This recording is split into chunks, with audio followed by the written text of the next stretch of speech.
So it was another pretty good week this week. I thought you gave it 2 bangings on the Street Talk short, so you rated it higher than me. But I think that for me, it was obviously the Leanne, Toyah, Nick story that made it oh so brilliant. It feels like Coronation Street is doing a lot more of the surprise twist episodes. Because we had this one, we had Joel and Dee-Dee, the discovery there a couple of weeks ago. It feels like they're experimenting a bit more with keep taking us by surprise, Yeah, not being, well, the thing is, it's not always predictable, but when you tell people what's going to happen, This is true. I wonder whether this is a Verity McLeod thing, whether we're seeing any Kate Brooks influence yet. I mean, she must be in the building while these episodes are going down, and having something maybe even to do with how they're being marketed. What's the right word? Promoted. Exactly. Maybe it's like an episode of Ghosts. Where only one person can hear her. You reckon? They're getting it just right, I think, with what they are and what they aren't telling us. Having a look at the synopsis of Wednesday's episode, it did talk about Leanne having a snoop about on Rowan's computer and finding the Nick and Toyah folder, but it doesn't say whether she goes into it. And obviously everything that's happened after then, not in the synopsis at all. Why are you looking at the synopsis? I looked at it afterwards, don't worry. I just wanted to see what they were told. So what are you talking about? The synopsis. The synopsis that gets published ahead of the episodes. I didn't look at it beforehand, but I looked at it since. ITV. Yeah, well, in the. Well, there's 2, aren't there? There's the ones that they publish going, ITVX find out on Friday this is what's going to happen, and then there's the press one. It's the press one, the couple of paragraph ones, and even on Friday's one, there was like one line of Nick and Toyah because they couldn't say what was going to happen because they hadn't revealed what was going to happen on Wednesday. You're not allowed to look at that anymore. I am. I'd look at it. You're not. I am. I can look at it if I want to after it's happened. So yeah, it's fantastic. And I hope that this continues. It's still a little bit of a shame for me that I feel like we go through a good number of episodes where I'm just a bit, it was okay. But then does that make the surprise twist episodes even better because I've been trundling along? It can't be every episode's amazing. It just can't be. It's not how it works. No, it doesn't have to be. Because different storylines are less interesting to you, but other people might like them more. And different character sets. Like, this is blasphemy. And, if the Twitter people hear this, they're going to drag me. I'm not really that bothered about Swain and Carla. No. But other people absolutely love any even small development of that storyline. There was a little bit of that tonight, wasn't there? Might have been. Betsy Watered on something.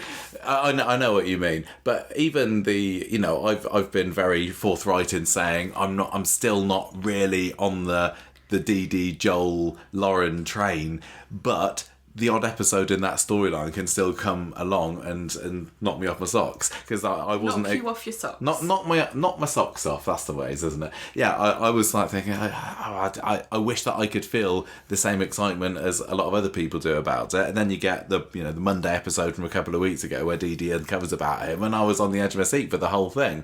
So they can still do it with any story, for all we know, next week could have a massive Cassie and Steve development that's going to really surprise us on our script. I don't know.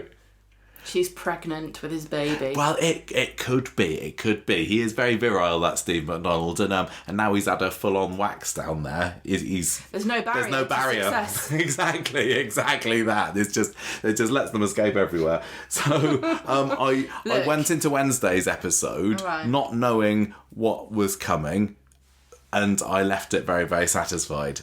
What happened in the week? We're going to talk about that storyline first. We're talking about the Toyah, Nick's, Leanne's boyfriend story first. Then we have got the Daring Hunter, which is my new name for Swain, because she has got her sights set on taking Mr. Deering down, hasn't she? If only she had a Hunter Tracker app.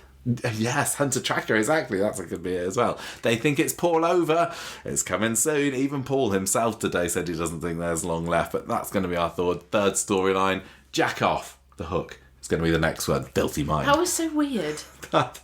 It was very much a case of, oh, we've built up to something. Hey, so it's fine, community order, don't mention it. Okay, say in the next one. Trace back to the source, because I haven't still got a storyline title for Tracy coming back and everything apart from that. Other highlights this week that we're going to cover anyway. Gail is back. Yes. First time since March. Yeah, mid-March, wasn't it? And I don't know when these episodes were filmed. When do you think they were filmed? Well, 8 weeks ago, so what we're saying now must have been kind of July time? July. Yeah. Because some things happened this week. There were a few bits of shoddiness. And I'm sorry, I'm being blunt today. I can't be bothered. You go for it. But vent away. Do you know what I mean? There were a few bits here where I was like, this is not as polished as it normally is. This is Coronation Street. What have they done here? And Gail was back. So I wonder whether this is the beginning of refilming because a certain character hasn't appeared. And I don't know, can we talk... we did talk about it, I can't remember. We talked about stuff in a cabin extra, that there's been a few little last minute changes of the script behind the scenes. Can we just say... And a bit more last minute refilming. I'm just going to say, Sean Wilson was supposed to be in the show and he's not in it now, and they had to I suppose we can say that, isn't it? Because we're not not spoiling it because it's not actually happening. So he played Martin and he was supposed to come back in the show. And we know that because he got taken out after filming a few episodes and they'd written quite a lot. Makes it sound like they had a sniper on the roof. I just, wow. Filled in with more holes than Swiss cheese. We really don't know what happened, Michael. But some of this stuff feels like they didn't have time to polish it because they had to do other things. And I'll get to what I mean specifically. I mean, there was somebody on our Facebook group said there was a hand in a scene that shouldn't have been there. Oh, yes, we didn't watch that, We never got a chance to rewatch it. Maybe I'll just say it now. There was a scene with Rowan confronting Leanne in her flat, and she went for the door, missed it, opened the door. You know, Jane Danson fumbled opening the door, and then Rowan said her name twice in a row, which sounded really clumsy, and I don't think that was in the script because it didn't come up on the subtitles.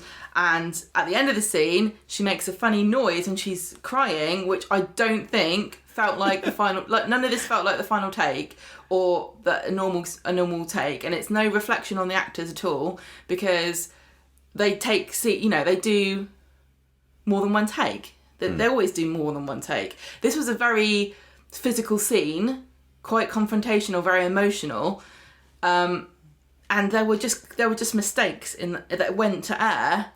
It was no 60s boom drop, was it? It wasn't like noticeably. I didn't notice it at all, but you were wound back, and I was like, oh yeah, maybe. Like her going for the handle and it slips out her hand and then she opens it again. It's just. I can understand an argument for saying, "Oh, keep it in because that's real life that happens," but it was just a bit distracting because it felt like a mistake rather than an intentional thing. And again, I don't want anyone to say that I'm slighting anybody here. I just feel as though something's happening. You know, you're praising it for less publicity for twists, which is better for watching.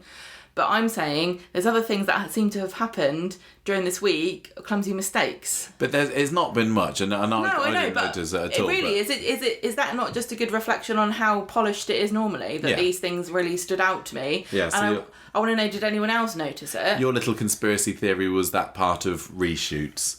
Part of reshoots, or was it time crunched because...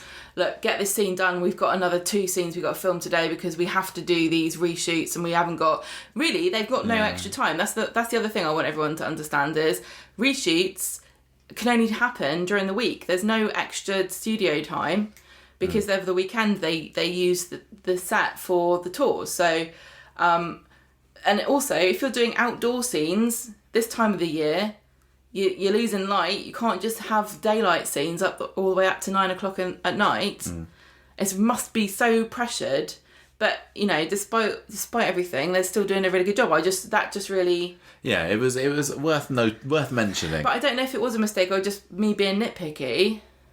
Never. Watch it again. See what you guys think. When Rowan goes and confronts Leanne in her flat On Wednesday's episode, see what you think. Yeah, and see if you can spot the hand that appears in the shot in Paul's flat. Paul's flat, yeah. I think it was when Summer by was the there. door. Okay, right. So the Toyah, Nick's, Leanne's boyfriend story we will cover first. Riddled with mistakes as it was. No, not really. It was just a little bit. What do you mean? What? No, it was just what you said. Oh. Just a little. Look, sorry, it just happened, and look, this is a podcast about a television show where we talk about the show longer than it's on air. We're going to nitpick. So it's all kind of started off with Toyah worrying about in the Institute fleecing Amy, and Nick saying, "Look, don't fret about it." Amy's decided that she doesn't want to keep her money in as an investment, and that they're rooking her. Yeah, she's saying that they've stolen from me, but they haven't actually, and I can't remember whether it was this week or last week that she's told that literally. I think it was last week, wasn't it, when she's told this is a civil matter rather than a criminal matter. There's nothing anyone can do about it. But Nick's saying to Toyah, look, don't fret about it. You just need rest, and also mushrooms on toast apparently, because that's what vegetarians eat. Yeah. So Leanne goes over to Amy in the pub and tries to apologise, and Amy's like, well, look, can I have my job back at least? And Tracy's there managing to wangle a pay rise out of her as well. 40 grand pay rise might have been nice, but I suppose can't work miracles. Leanne says that you still planning to sue the Institute, and then Tracy's like, yeah, absolutely, we are taking him to the cleaners. And Leanne's desperately trying to say, look, that's not a good idea, because she's been told by Rowan, hasn't she? You get Amy to back off here, because he doesn't want any more legal matters going on. Exactly. So, Rowan tells Leanne later that he's going to send Amy's files to her. And these are the upload recordings that were taken during when was it, last Monday's upload session. Leanne says, what, hang on a minute, why, you said you were going to delete that was just there for training purposes or whatever. And he says, oh, well, I did delete it at the time, but since this has come out with Amy trying to sue us, the tech guys have managed to retrieve them. I wonder if he's got the same tech guys as old Swain has on Joel's phone, because they're pretty good, pretty quick. Leanne can't fathom emptying the recycling bin on a desktop computer. Yeah, maybe what happened was that Rowan asked Leanne to delete it, and she just pressed the delete button and thought that was enough. Well, she's looking for dirt on Amy from these upload sessions to try and stop her from suing. Yeah. And so Leanne's like, this is blackmail. Yeah, and Rowan's like, oh no, we're just trying to give Amy a reality check. Litigation is a very dirty business, you know. We need to show her that we're benevolent and we're willing to play fairly with her. But we will show our teeth if we need to. And so that kind of ends the episode there. There was a funny scene where Amy's back working in the bistro later, talking to Nick and Toyah and saying, oh, wish I'd listened to you. Some people, I can't remember what she says, but she's like, oh, some people will believe anything. And then Leanne comes in, and it was funnier to watch it, I'm sure.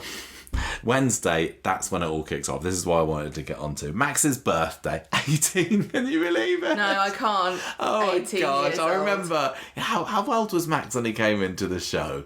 He must have been like 5, 6 or so when he was that wee little Harry McDermott. He was such a little cutie, and now I can't believe he's 18.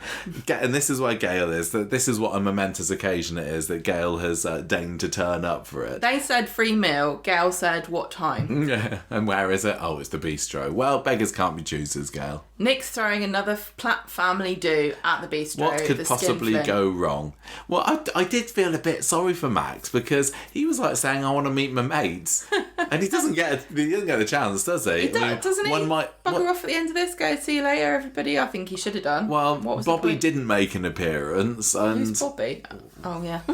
That's right. It has been a little while since we've seen Bobby. I wasn't being mean, I forgot. Did you just have a moment of blissful ignorance there? Oh, man. You know what? I'm starting to feel bad about it, because I do feel like Bobby's been ostracised. He has a little bit. It wasn't has his he fault. served his purpose already? It wasn't his fault. He got written crap. Yeah, he really did. They did him dirty on the show, sorry. But anyway, Max, you're not allowed to have friends if you're on this programme. Who's your friends? So Lauren, Sabrina, and Gav, yeah. Lauren, yeah.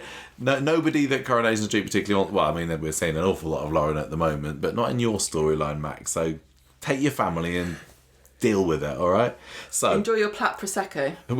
we that's plat. That's what they call in French. That's the word for like still.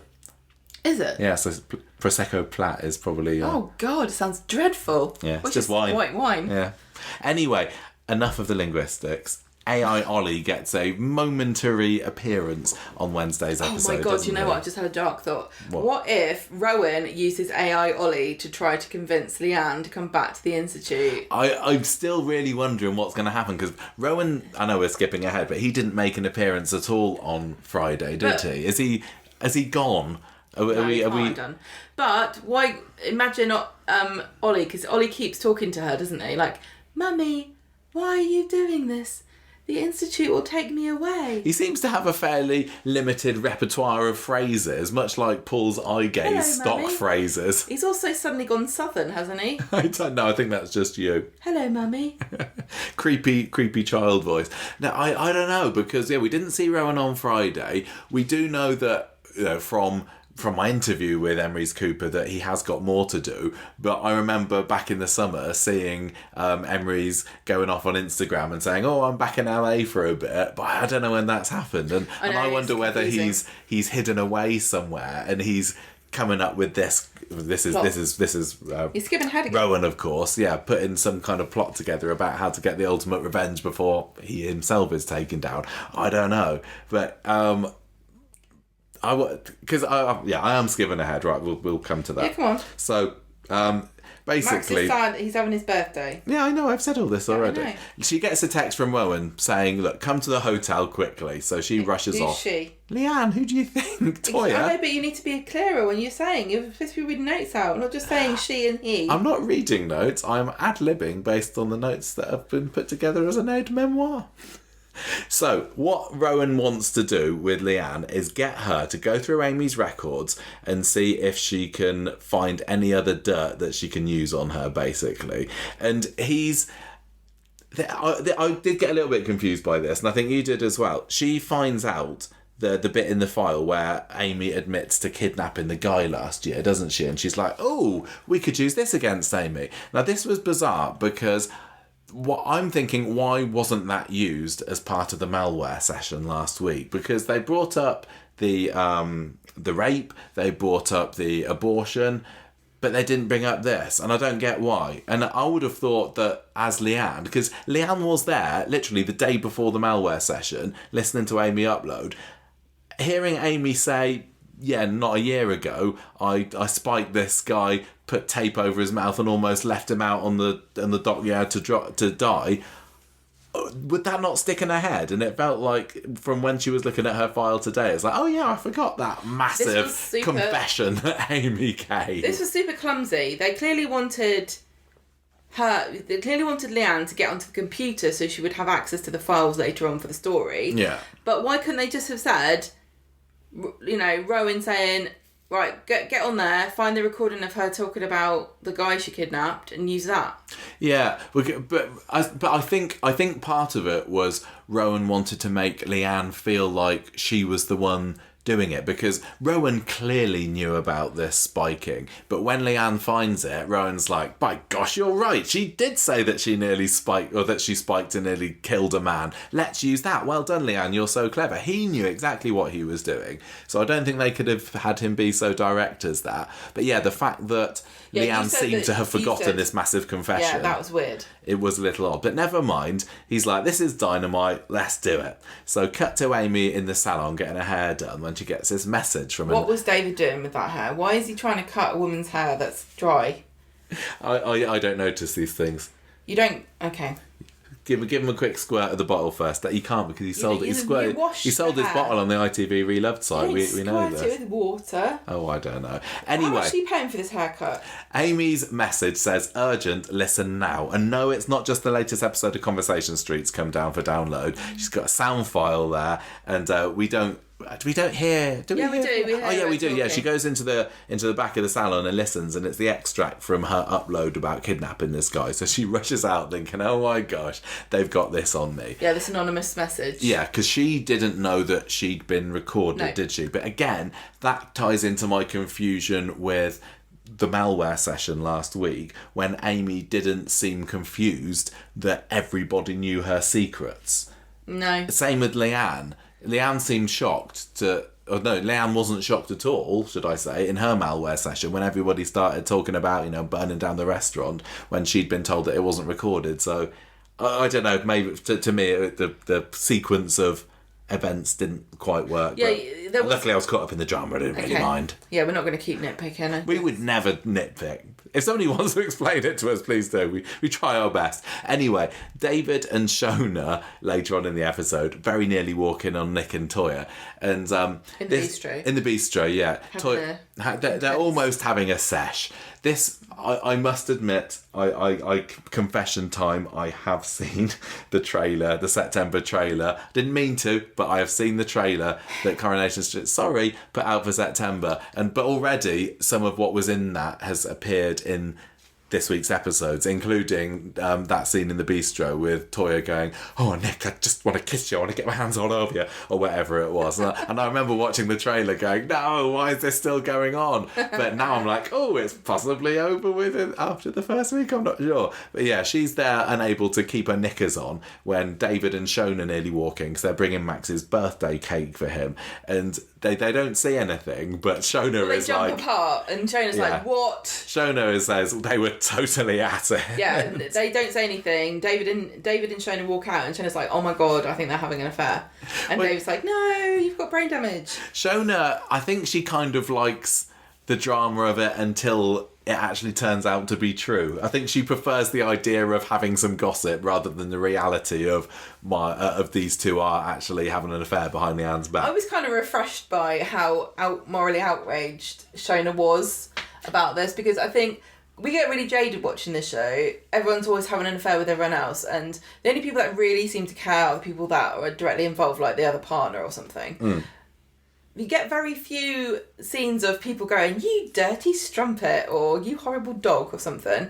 Shona was like really judgmental and harsh, which I thought was... Well, she wasn't, when it came out, she wasn't even judgmental in a jokey Shona she was way. like proper, like... She was properly outraged, like you possibly would be in real life. I mean, some people would be, some people would mind their own business. Yeah, but it does show how Shona has grown since her days of post-shot-in-a-box-ness, where I think her reaction probably would have been a little bit closer to what we saw from Max when it all came out, which is like saying this is Max brilliant. Just but I mean, you're never going to see me complaining about inclusion of Shona because she has been woefully underused in the past few years. So I do wonder how much, if at all, she's going to be used in this storyline now the fallout has started, because we got a little bit with her and Leanne in today's episode, didn't we? Is she going to be Leanne's surprise ally in this? Not really sure. Don't know, but I wouldn't worry about it. No, I'm not worried about it. I just think that it would be nice to have an opportunity to see more Shona. But anyway. Amy, meanwhile, has heard of this recording on her phone, so she rushes to try and find Leanne about it. I think Leanne's in the street at this point in Victoria Street, and Amy's saying, "Look, this is so unfair. Is the Institute trying to ruin my life or something? Has this happened to you too? Is this why you're siding with Rowan? What dirt have they got on you, Leanne? One day he's going to stab you in the back just like he's stabbing me." And you can tell that this is cutting Leanne deep, because this is pretty much... Well, it's not exactly what's going on, is she? She does know that the Institute have got something on her, but I don't think that that's the only thing that's keeping her with them, do you? She clearly believes that the Institute are an organisation for good, that she's benefited from being a part of it. And even after the whole affair things come out, she still thinks they're pretty kosher. There is a famous cult that you might know if I said the name, but I wouldn't dare. Who has people who have been quite badly mistreated, leaving, or deciding they didn't want to be in it anymore. But they still, even though they are being actively harassed by members of this group, still believe completely in the methods that are used there, and some of them have even started off their own splinter groups. So.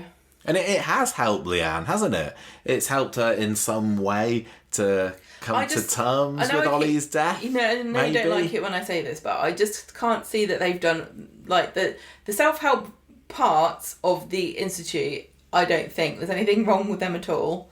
I think it's not for everybody, but the same way, you know, you have cognitive behavioural therapy or talking therapy or even medication or lots of different methods to help you overcome mental issues that you might have.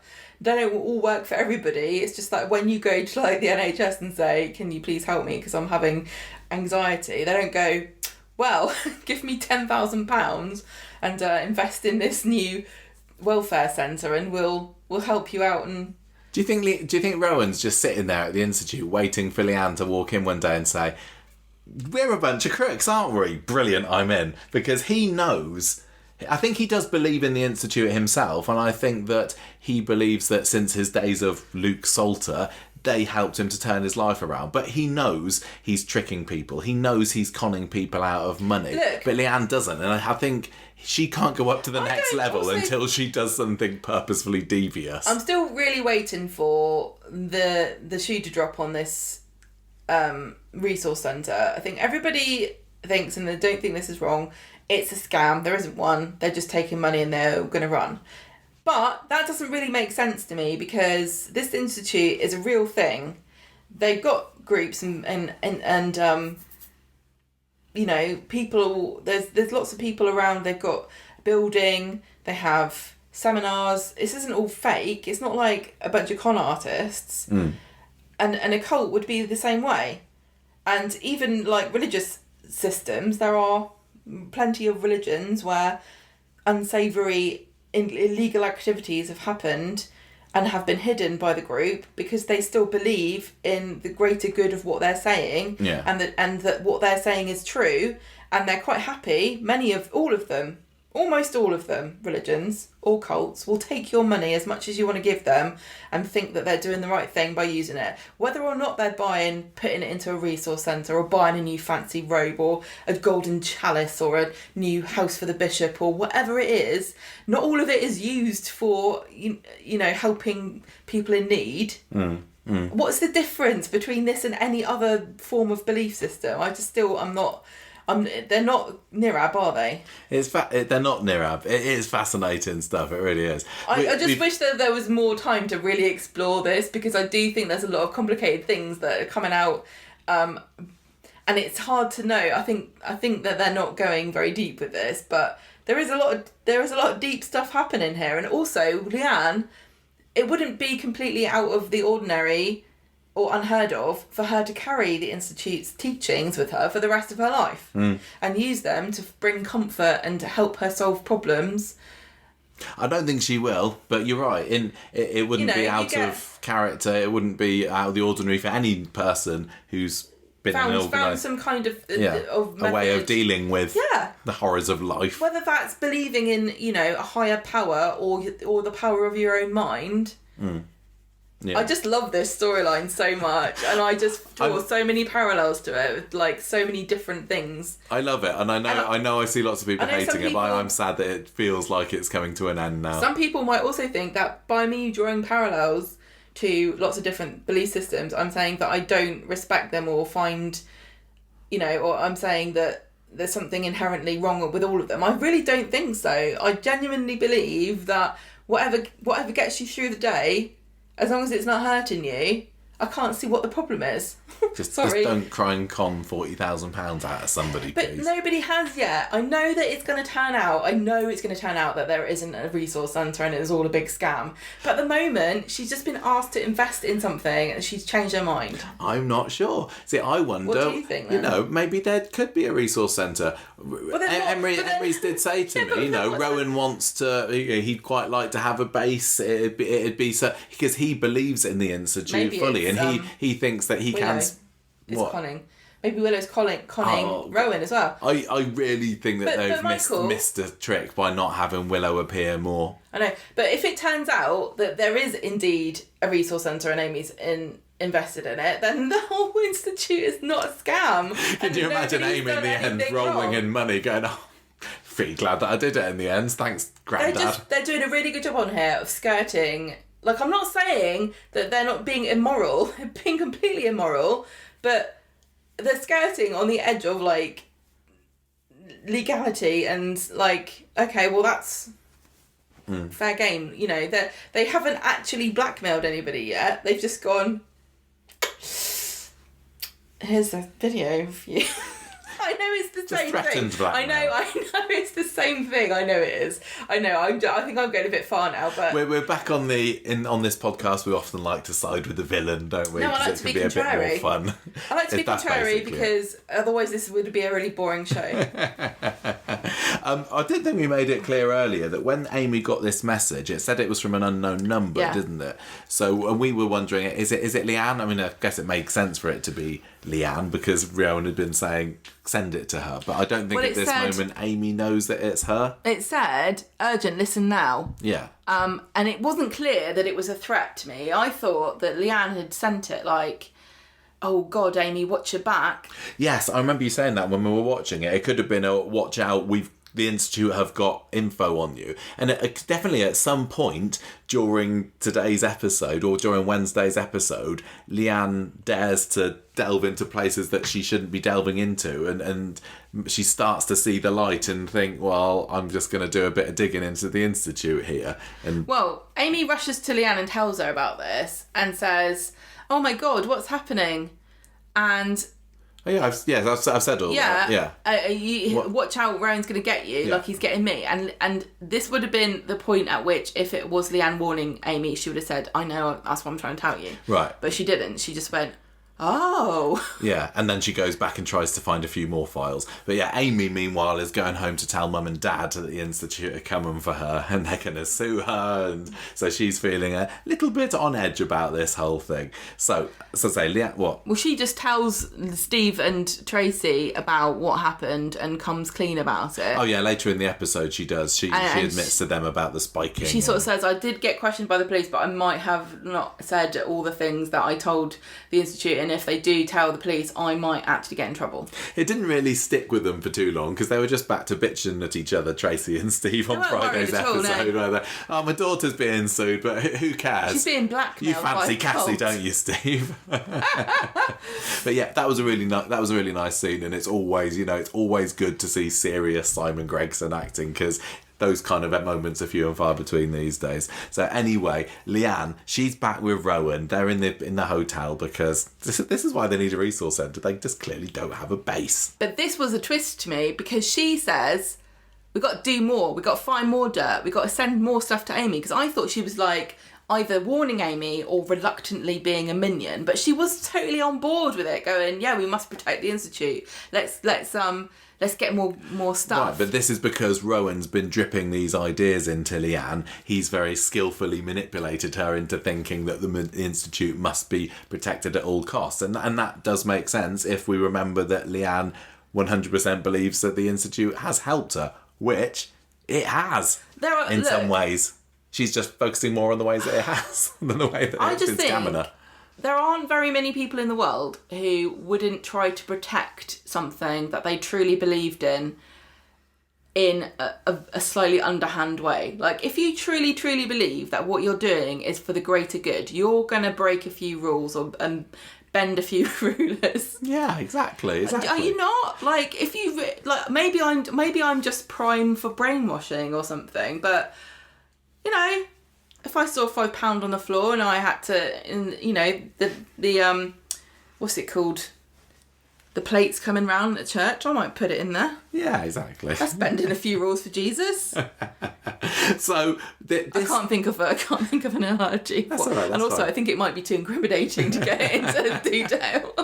People are going to be, putting a £5 note on the floor attached to a long thread. It's actually... You'd be chasing it along. Did you know it's actually theft to take? If you find money on the floor and you keep it, it's theft. Well, yeah, you hand it into the police, don't you?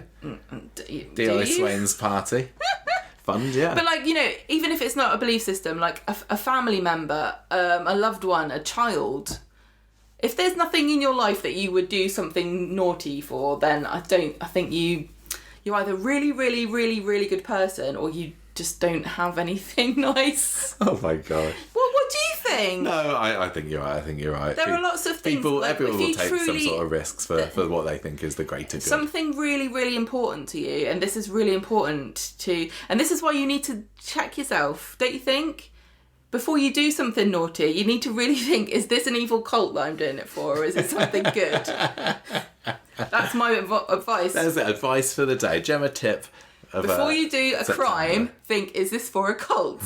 And if it is, don't do it. Could it be maybe seen as one by someone? And also, Toyah has even called it a cult. I always get in trouble with like what is illegal and what isn't, because I have a strange sense of like when I was don't incriminate yourself. I haven't done a crime, and I'm not in a cult. Right, look, Leanne, yeah, so she's snooping on the laptop. This bit, we had a little bit of contrivance, didn't we, where Rowan was called away by the hotel lady saying, oh, you need to go. What was the problem with his room? Who knows? Who knows what's happened up in his room? Has he been seen since? Yes, of course he has, because he's had the scene with Leanne. Oh, yeah, in the flat. But yeah, I want to know what the problem was. Do you think he did a wee on the floor, or like left a red wine stain on a mattress? I just think he's been stealing towels. He's been putting outside Coke cans in the minibar. Yeah, anything along those lines. He's been eating cashew nuts and leaving crumbs everywhere. Look, we got... Sorry. We got... This leaves Leanne the opportunity to sit there alone with a laptop, and she finds these files. And I always love a good computer scene on Coronation Street, because they can't use any operating system there's no Mac OS or Linux or Windows here. It's the one that Corrie people have cobbled together. And yeah, it was... She starts to see these red folders. What are you pointing at the screen I'm for? just saying, this is when, again, it was twisted, because I thought, Leanne's warning Amy. No, Leanne's in on it. Leanne's getting more dirt. No, Leanne hates what they're doing to Amy, and she's trying to help her, because she only starts looking and snooping because she starts to delete Amy's folders. Yeah, she's... See, I was like, I was whiplashed the whole episode. I was a little bit confused about her motivations here, but there were 4 folders called Amy, wasn't there? There was Amy 1, 2, 3 and 4, and she deletes the first 2, but 3 and 4 I think still stay on there, so there's still a little bit of individually deleting the folders, because in this operating system you can't just drag around them. This has got shades of the silly arrest... Well, the information that Swain was working on that was in that that bumper that had a load of information about Lauren's disappearance that turned out to be completely wrong. Oh yeah. So this is like, don't be like, really pay attention to the props here, because you've left 2 folders. Did you mean to do that, or did you forget? It was funny because I was looking at the pit. We paused it, didn't we? And there was a Paul folder, assuming that Paul hasn't joined the cult. And that time in the bath scene where he says, "Me and Dee-Dee have been going to church and they baptised me." He's not actually took a wrong turning and ended up in the institute somehow. There was a Danny there. So is that Danny Baldwin, or is it Danny James's mate? Because there was a James there. So is that James Bailey? This goes deeper. That's all I'm saying. But she finds. She deletes some files, but then she right clicks one, and then you see this message pop up saying "message sent." Yeah. So it was on the resource centre folder. So she sent. Has she sent herself? She's deleted the Amy folders. She sent the resource centre folder to someone. I hope that she knows where she sent it, and I hope that she meant to send it. That didn't seem to be an option, did it? It's just like right click and send, and then a message saying it's sent. It's sent somewhere into the ether. But Leanne was also like peering at the screen and like looking at her mouse and like laboriously clicking things like an 80-year-old woman. Considering all of the techno jargon that she has to do you think all this time she's been like, to be in the uploads, downloads, viruses, wow, I don't know what the hell you're talking about. She probably didn't even know it was about computers. when Toyah's like, this is all techno babble, she's like, yeah, techno, boom, boom, boom, boom. Yeah, we used to love that when we were kids, didn't we? No, not that sort of techno. Look, so she's possibly sent a resource folder to herself or someone. I think that's a bit of a type in the swimming pool moment. Keep an eye on that. It might come up to be some evidence against Rowan in the end. But then she sees the Leanne folder. And you pointed out that there were 4 folders for Amy, but only 2 for Leanne, which... I just think that the filing system was shocking anyway, because why have 4 Amy folders and not just 1 Amy folder with some subfolders inside? I know, it was so enraging. It's not even that...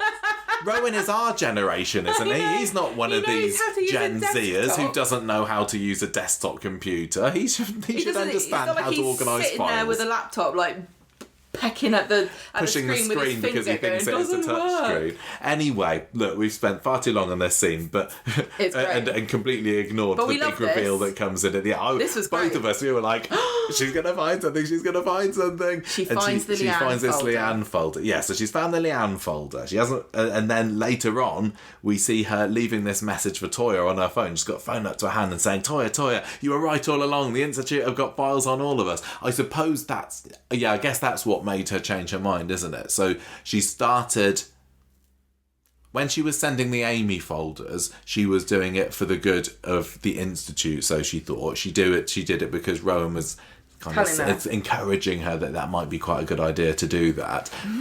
She wasn't snooping to try and find dirt on the Institute, but as soon as she saw those files, she realised. Again, I don't particularly get how she didn't see those files earlier, because surely she had to open the main file to see the Amy file, and might have glanced her eyes down 3 rows of files to see that there's a Leanne one. But again, we don't nitpick. Her curiosity gets the better of her, and she goes inside the Leanne folder. I can't remember what it is. She's on the phone. She's going, oh my God, I've seen all these files. I'm deleting them. You were right. I'm just deleting all of these uploads, and I found a folder of images. I'm just going to look in the image folder. Hang on a minute. Double click. Open. Okay, it's loading up. There's this file that says Nick and Toyah on it. I'm going to delete it. But wait. That was good, wasn't it? That was so good. And I was thinking, is she going to delete it? Because if she had deleted that, if she hadn't let the curiosity get to the better of her, that would have been the evidence gone. I mean, obviously, presumably there are backups of the files. I mean, there was the phone that the photo was taken on. Well, there's a recycling bin that's full of all the things that she thinks she's deleted. Yeah, let's forget about that. But I was thinking, she's going to delete it, and then Rowan's not going to have any blackmail that he can hold over anybody. And I really love Dane Jansen has been magnificent all week, absolutely superb. But I loved the reaction to when she sees the picture. It's like she's a bit of throw up in her mouth, isn't it? It's like oh my gosh, because she has seen this picture of Nick and Toyah kissing at the window, and then she rushes off. Go on. I was just going to say, like, what would your reaction be, though, if you're her and you're like, what is this? There's an image file, and I'll just delete. You wouldn't ever just go, I'll just delete it because no good can come of this. I'd say maybe I'm just going to click it and see if a preview pops up in the sidebar. But just have a little look. Like, she had no idea. Well, so I think she says to Toyah, I think this is something that they've maybe got against. She wouldn't have had a clue, would she? But yeah, I think anybody would have wanted to have a little sneaky look, even though she didn't know how much time she had left before Rowan came back. I think there was no time for her to think, what is this? No. So it's such a great soap moment, though, to have a character confronted with this image file that you can't tell what it is, and it's like this. If you don't open this now, it's what's going to eat you alive. But if you open it, it could ruin your life. And it has. Oh, man. What a great moment for a soap. It's interesting that they didn't at all even attempt to go down it's a deep fake, it's an AI picture, that's not us kissing. Rowan got a flipping generated AI Ollie. Surely you can... They didn't go down there, and I think that probably would have dragged it out a bit longer than it needed to. It came out, really. Yeah. What I want to know is how she got that picture to pin it up in the bistro on Friday, because she did not save that picture. No, she didn't send that to herself. She saw it and ran right out again. Well, but somehow on Friday she had the picture there. I don't know. Anyway, no nitpicking. Toyah. The scene with Toyah in the precinct. She's just going, la, la, la. She just had a bit of a sweet enough or something, probably. And then she gets this message, this voice recording from Leanne. Hi. Hearing it. It was kind of like... the last thing she hears is, there's a file here with your name on it. I'm just going to have a look. And Toya's like...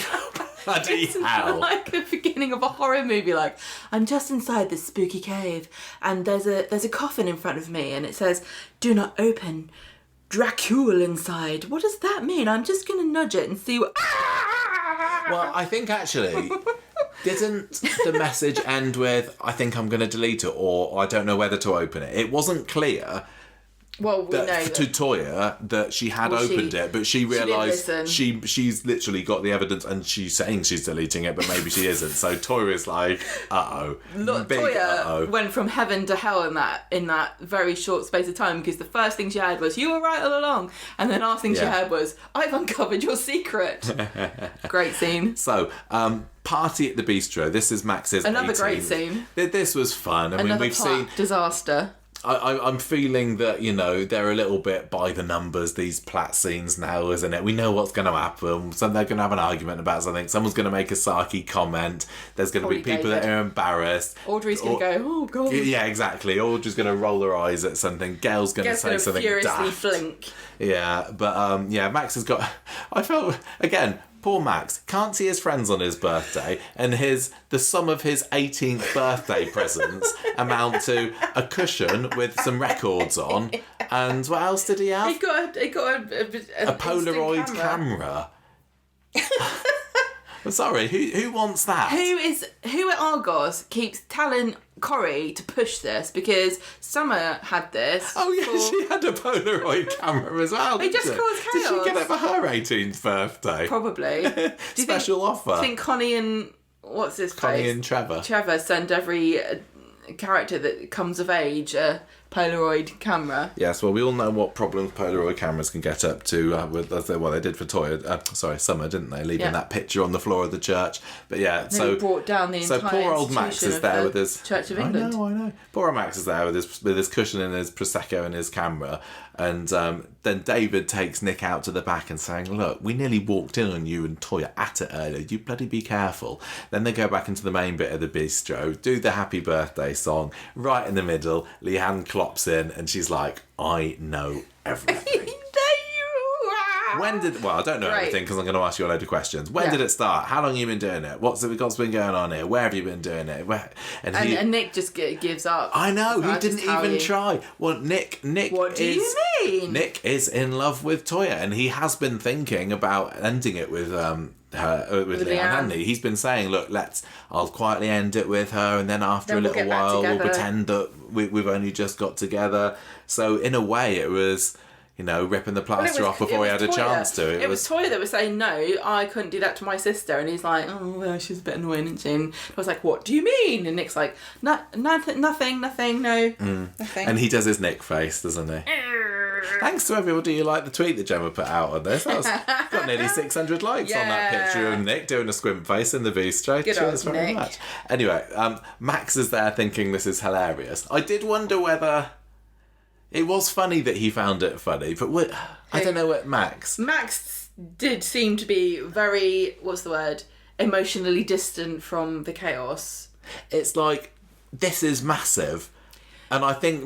I would say that Max has a little bit more maturity than to just snigger at it, but I suppose we saw different reactions from everyone. He was finding it hilarious. Shona was shocked. Well, Shona was mad. Gail was shocked, I think. Audrey was like, "Oh, I can't believe this." Lily just had her head in her hand. That's right, Lily made a rare appearance as well as Gail. When she turns 18, I know I'm on. And you know what? Lily didn't even mention football. She went through a whole episode. Are you sure? I thought it was in her contract. The same way that when Alex appears in an episode, he's got to say, "I've just been on a bender." Exactly. Yep. Lily, all her lines revolve around football, but this has just proved that she has got range. She can mention it and not mention it. What a talent! I'm not dissing the actors at all. No. Sorry. It's just they clearly don't know what to do with Lily apart from saying that she likes football. Not a lot to do with her at the moment. There's not. She's still a little young, isn't she? I don't know how young she is. Anyway, she's not 18. I know beside the point. Nick said, "Yeah, I love her." It started after Rose's funeral. As well. Gail was disgusted with Nick. Yeah, and Nick actually admits to Toyah that he loves her. Well, that's right. This was, me and you were just like, is this really happening? This was, if you imagine I don't know, because not everybody likes the Institute storyline, but this was just how I felt, and probably even better than the big Dee-Dee and Joel reveal a couple of weeks. Joel reveal, sorry, because this is the story that I've been even more invested in up until now. This is the big climax. Well, yeah. So when she finds out that Nick says, "I love Toyah," she leaves. Leanne clops out. Toyah wanders in later. Like, oh my God, watch out, she knows. Yeah, and she's like, oh, she knows. Yeah, so that everybody else leaves with Nick and Toyah still there in the bistro, and she's like, you told her that you love me. You've made this 100 times worth, Nick, you plank. All I care about now is my sister. I've got to find her. And this was the beginning of the faint hope that I had that it was going to end the way that it seems to have ended this week, which is still Batters being united. And that's all I've wanted from this storyline. From the moment that she started fluttering her eyelashes at Nick, all I want is back to Batters be united. And I can't, I said again in the short today, I can't let myself believe that this is where it's going to end up, with the sisters united against Nick, because... Well, I'll say when we get there. But this was making all the right noises to me. So Leanne's gone off. She's in the flat. She's looking at a picture of her and Nick. Smashes it to the floor. Yeah. Knock on the door. It's Rowan. This is the scene. This is the scene that Gemma thought was a bit iffy. But anyway, it was very well performed. But yeah, you said this. Well, no, it just felt like there were some takes that they didn't mean to put in there. No, I don't know. Anyway, she's fuming at him because she has taken... What she's taken from this is that all of the... kind of private sessions, and all the scheming and the trickery, all is him. And I don't think it's this scene that she says it. I think it's when she goes over to number 1 later, when she's saying, I still believe in the Institute. Rowan's the bad egg. He's the one that's taking advantage of the opportunities that the Institute provides to gain extra cash for himself. So she's at this point absolutely livid at him. Why did you have the picture? Why did you have those files? You even had my upload sessions recorded. And he's like, I'm sorry. I just, they were just insurance. He's like, insurance for what? What the hell are you talking about? I felt so bad for Leanne. And I feel like I'm, on my own here, waving the Team Leanne flag, and everyone's like, she deserved this. I don't think she did. She's been totally taken advantage of from this whole story. I'm seeing people saying, oh, she's scamming Amy. She thinks she's doing it for good. She doesn't think she's scamming Amy. And this is like, the scales falling from her eyes and having something that, this is the crisis of faith, I guess, that we see in the true religious storylines, for lack of a better term. When a religious character appears on Coronation Street, it's the ticking time clock down until when are they going to have a crisis of faith. Like, Dee-Dee's going to have a crisis of faith at some point because they've said she's religious. So yeah, but I suppose the difference is with the crisis of faith storylines, it's because something really, really nasty has happened to them, and they say, why did God let this happen? This is the equivalent of Jesus walking into Dee-Dee and says, I'm not real, really, or or something along those lines. And Leanne's whole world is falling apart. It's like, she's mad. Go, I'm not real. And you're like, Jesus. So come on, you're just joking with me, aren't you? I'm just a How are you saying that if you're not real? Anyway, so she's like, I've lost everything I could possibly lose. Get out. What you have done is loads worse than what Nick and Toyah did, which was a bit of an interesting take. And she's determined to get back Amy's money for her. If you think about it from her perspective, that she thinks that Rowan's the lone problem with the Institute, yeah? She feels that what he's done is betray the Institute and her. Like, he's corrupted something really pure and special. Yeah. And so he's betraying a belief system, whereas Toyah and Nick have just betrayed one person, I guess. But again, I think it's deflection because he's in front of her and everyone else isn't. So, of course, he's the worst, and because he's the only one there. Yeah, that makes sense. Yeah. So this after that, this is when it kind of slows down a little bit. She goes over to Amy's house and says, "Look, I deleted your files. Okay, you were right all along. I don't know whether I'm going to get all your money back, but maybe you could speak to Adam, get a witness statement." So she's already kind of thinking about how me and you, Amy, can team up to take down Rowan. And Amy's like, "Sod off, no." Get out of my house because of you, and you're a victim here, I know, but because of what you've done, there's now a threat of a prison hanging over me because of what I've been saying against the Institute. So on your bite, Leanne, jog on.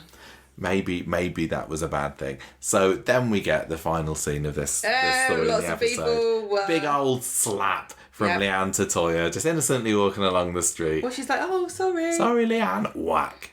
Love Slap it. round the face. Love it. And, I love Toyah. Toyah's my girl, but she did deserve that. I'm not going to lie. I was like, yeah. Oh. Hope that slapped a bit of sense into you, my girl. Now drop that, Nick. Wow. And this is what? She didn't slap Nick. She didn't slap Nick. No. Probably just need him in the balls when the cameras weren't rolling. What's she slapping Toyah for?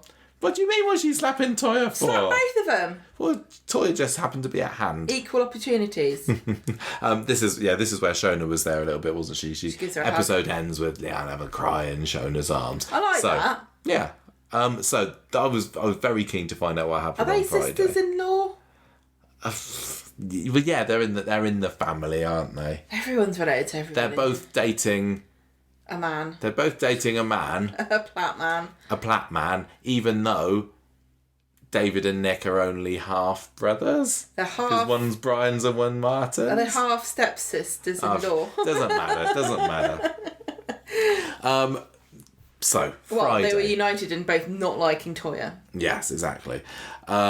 There's a question on Friday about when and how Sam's going to find out, and Nick gets a bit worried when Shona suggests on Friday morning that maybe Lily's going to blab to him because she goes, they come home from school together. Oh yeah, that was the other thing that I thought was weird. Wednesday, Lily saying, I don't need to go into school because it's an inset. And this is the first week of term. Okay, now we are nitpicking. Like, did she go into school on Monday and Tuesday and then there was a Wednesday inset? Because that don't happen. That'd be a bit weird. Or did she not start term until Thursday? In which case, why didn't Max know that? Okay. But never mind. So, Leanne comes into the cafe later. She spent the night at a hotel. Oh, I wonder which one. And Shona says, look, you've done nothing wrong. You should be plotting revenge. You shouldn't be staying in a hotel licking your wounds. You need to get even with Nick. And so she does. She's working away in the bistro later. There's a little side story played over about 2 scenes where Brian's giving Rita a performance review. I think it's getting Barbara Knox and Peter Gunn's episode counts up for the year. It was pretty funny, I suppose. Oh, this is reminding me, you haven't seen this, have you? Did you see the post about Brian's house on Twitter? No. No, what? Well, we say that we never see inside Brian and Kathy's flat. So Chris Anstey, I think it was, put on a tweet earlier about how it's been so long since Brian, number 12 Coronation Street has appeared. We've even seen Kirk and Beth's flat since, right? But that's not what I thought was the most amazing, because I did a little bit of digging to find out when number 12 was last on Coronation Street. And this is Brian's flat. Brian's flat. When did it last appear on Coronation Street? So, Gemma. Yes. I put this to you. Which episode of Conversation Street were we recording when Brian's flat last appeared? So that dates it a bit. It was in the last 12 and a bit years. Right, so which episode of this podcast were we recording when we last saw Brian's flat? And now we are on episode 644. Right, 644. I reckon it was a while ago. So there's like, there's 52 episodes in a year. Yeah. So I reckon it's probably probably 3 years ago, so I say 500. No, further back than that. 6. Episode 6 of the podcast was when... Episode 6? That was when we last saw Brian's flat. I think they might have broken it down. I think we maybe cursed Brian's flat. I don't know. So, maybe Brian. about time we looked in there. What's he got going in there? Drugs den. Probably killing women. What? Why'd you go straight to that? He's probably a serial killer. Do you reckon he's in on it with Nathan or with... No, he's doing his own thing. Just the mild-mannered news agent. Yeah, maybe. He probably kills him with a newspaper. That's not important. Speaking of papers... Yeah. Just trying to segue back into what happens here. Nick comes into the bistro. Leanne's got a big sheet over the wall, which she then tears down, and all these pictures of Nick and Toyah having a snog are plastered over the wall. So this is her publicly announcing it. Although there are probably only about 4 people in the bistro. But now everybody in Weatherfield knows. And what a shameful situation this is. Think before you print. Yeah, exactly. It's a little bit wasteful, She's wasn't wasted it? so much ink. How much is printing? Well, it's ink? paper and ink, because it was colour prints, wasn't it? I think if Could have just done one colour one, the rest in black and white. People would have got the message. I think that if you collect them all together, you make a flip book of them, like blah blah blah blah. Do you reckon? Yeah. Do you remember when we were young? You used to be able to go on this website and make pixel art. When we were young, you didn't have a website. How young were we? When we were in uni. Oh, okay. Do you remember there was that website and you could make pixel art of like it wasn't pixel art, it was those dots. It was like a comic art where it would be like a silhouette of an image and you could make it I've got no idea what you're talking about. She could have done Sounds that. good though. Anyway, so Nick has now been publicly shamed in front of about 4 people, and he starts ripping the papers down and saying the bistro's closed, everyone, free food. David like, walks. what food? I didn't get any food. Yeah, Rita didn't even get her food. David comes in and is like, oh, is this a bad time to book a table? Classic David quip. And then basically, all the characters who happen to be involved in this happen to bumble into the bistro over the course of the next couple of scenes, including What's Toyah, this? who's looking very sheepish, and she tries to talk to her, but Leanne says, look, just go away, you're sacked, don't want to speak to you. And Nick's trying to find out what he can do or say to Leanne to make it better, and she's like, you are totally deluded if you think there's anything that we can save here. You are 100% Get bent, done. Buster. Yeah. So, later on... Great scene. This is, this was kind of small fry revenge from Leanne. It was more like revenge in actions, but I just loved the dialogue and the smiles and the snark and the sarkiness and everything that we got from Leanne in the second half of the episode. She's sitting in her flat drinking wine as Nick tries to get into the locks, but she's had the locks changed and she just does this like little smug grin like... Well, I loved that they kept the camera on her, but we heard Nick trying to get in, but they didn't cut to showing it. It was just seeing this big grinchy smile appear on her face as she hears him trying to get in and realise that he can't. She is absolutely loving this. This was not trying to get some pleasure out of this horrible situation she's found herself in. This was not quite retro Battersby, but she had a little bit of that. Yeah, I mean, I think that this is probably the most closest she's been for a long time. Yeah, the most kind of vile and chavvy and street Leanne. She wasn't being vile and chavvy. She was being vengeful. Yeah, I guess so. But it definitely reminded me of old Leanne a little bit. Snogging her sister. Okay, maybe you're right. So she eventually lets him in. They get into a massive argument, and he says, "Look, I only came round to tell you could have the flat." And she's like, "Oh, thank you so much. Yeah, she was being kind such a sarcastic bitch." And that made me think of like 90s and noughties Leanne. Oh, thanks. Brilliant. And so he says, like, I've taken full responsibility for what happened between me and Toyah. And he goes to leave, and she's like, no, I want to know, why did you do this? He says, well, look, to be fair, I have been worrying about our relationship long before Rowan came along. When did we ever actually get on? And this was where everyone else in the audience, who's not on my side, is going, yeah, they are terrible for each other. But I think that we all see what we want to see. We all see what we want to see, and I say that they with each other since they were. It reminded me a little bit of when Viz and Tyrone had that split up chat, and apparently behind the scenes they've not been getting on. Same with Tracy and Steve, when earlier this year apparently they've not been getting on, but we've not seen any of it. Everyone on Coronation Street argues to some extent. I've not seen a level that before Rowan came along, enough deterioration in their relationship to say that the writing would have been on the wall, institute or no institute. Sorry, I think that they're pretty good with each other. Well, no, they did have that wobble over getting married, and before then they had Ollie. Yeah, I suppose. Ollie was a very challenging time. I still think that it was feels a bit manufactured. Okay. But anyway, so he says, look, I don't even know who you are anymore. You've been pushing me away for months. And she says, look, I've been running away from you. She kind of turns it on him a little bit and says, oh, your suits and your... Does she say, like, you look down on people? I can't remember. Of course he does. And she says, but despite all that and the fact that I'm doing this now... He literally looks down on everybody. Not as much as that kid does. No.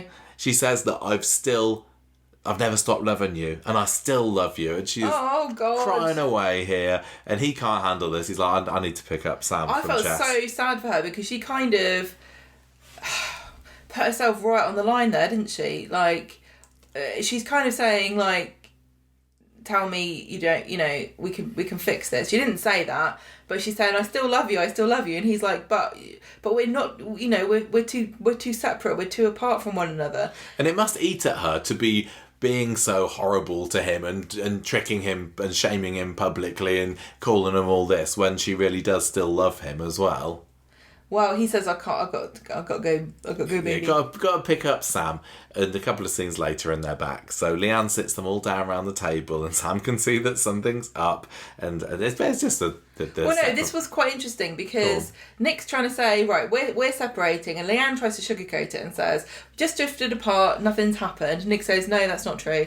I've got feelings for Toyah, and Sam says, well, does she feel the same way? And Nick says yes. And Leanne's like, I can't believe you're telling him this. What are you telling him for? Oh yeah, Leanne just wanted the ground to open up underneath her during this, didn't she? How embarrassing. Yeah. And then I would have liked to have seen a little bit more reaction from Sam, and maybe it wouldn't have been in his character, but I know that Jude could have done it. It felt like they didn't want to show a whole lot about what does he think. Even later on, he excuses himself to his bedroom, doesn't he? Because Toyah comes and he's like, I'm going. Yeah. But can I just interrupt this here, because I thought this whole thing was baffling, because this is clearly another day. What do you mean? Is this not the next day? It's the same day. He's just gone to... No, from Wednesday. Friday is another day. Oh, yeah. So Leanne's been in the flat and Toyah and Nick have gone. Where the hell was Sam? No, Exactly. And now Leanne's been in the hotel, hasn't she? Oh, Leanne was in the hotel. Yeah, that's right. But then Nick's saying to her, you have the flat and you live with Sam, right? Oh yeah. And then Leanne's like, no, you have the flat. Like, hang on a minute, Nick? You can't just pawn your kid off on other people. What are you doing? Well, Leanne does have history of taking their partner's sons, even though the partner maybe just lives across the road. I'll just collect all the children. Simon's gone. I'll have Sam as a replacement. But you know what I mean? Like, what an awful father. What does he think he's doing? No, he doesn't. He's saying you can have him until I can find somewhere else to live. He doesn't make any... But he why? doesn't say you don't do that, though. You don't leave your child with somebody else, because I know that Leanne gets on with Sam, and she was being very sweet to him, and she cared about him, and she was making sure that he was all right. But there was that bit where she was saying, I can't love this child because I've lost my child and he's not a replacement. And I totally... she's completely... within her rights to have those feelings. I don't know what's changed since then. Obviously, I think a lot's changed since then. But it's still not her child. And he didn't go, is it all right if Sam, you look up... Like, it's not like it's no biggie to have a child living with you. You don't just go, look, you look after my kid, I'll just go. Like, no, you have to say, is it all right if you look after... Will you do me this favour? Sam, do you mind? You ask them both. You don't just go, you stay here, I'm going with my fancy woman. No, I think it's fine. I think that they'd be close enough as a family for him to assume that it goes without saying that she's going to be happy for Sam to stay there, and Sam doesn't want uprooting and being dragged from pillar to post. So Leanne goes, sorry, but the child comes first here. Sam's not done anything wrong. Why is Sam having to have... But Leanne doesn't go because she's not done anything wrong. Well, she joined a cult. Apart from joining a cult. But I don't understand why they were being so like, yeah, Sam and Leanne can live here now. Anyway, that kind of... I just thought that was weird. As I say, Sam excuses himself later because Toyah comes to the door. Leanne's not having it. Yeah, and Nick's not... Is Nick here at this point? I don't think... No, Nick's not, because... this is when we get the scene where Leanne kind of says... She agrees that the Institute are a little bit dodgy because they were the ones that said about about Rose's funeral or something. I can't remember. Yeah, Toyah says, I don't want this to make you go more into the Institute than you already have. That's my main problem. And And then Leanne acknowledges that the Institute has really hurt Toyah and she's really sorry about it. And she says, right, I'm going. And Leanne's like, you're going nowhere. I've lost Toyah Dora. says, I've already lost going. my fella, but I'm not losing my sister as well. I hate your guts, but you're going nowhere. That was great and was so well performed by Jane Danson. She's sitting on the sofa and just kind of like barely able to keep her face from crumpling with emotion, saying, I've made my choice here.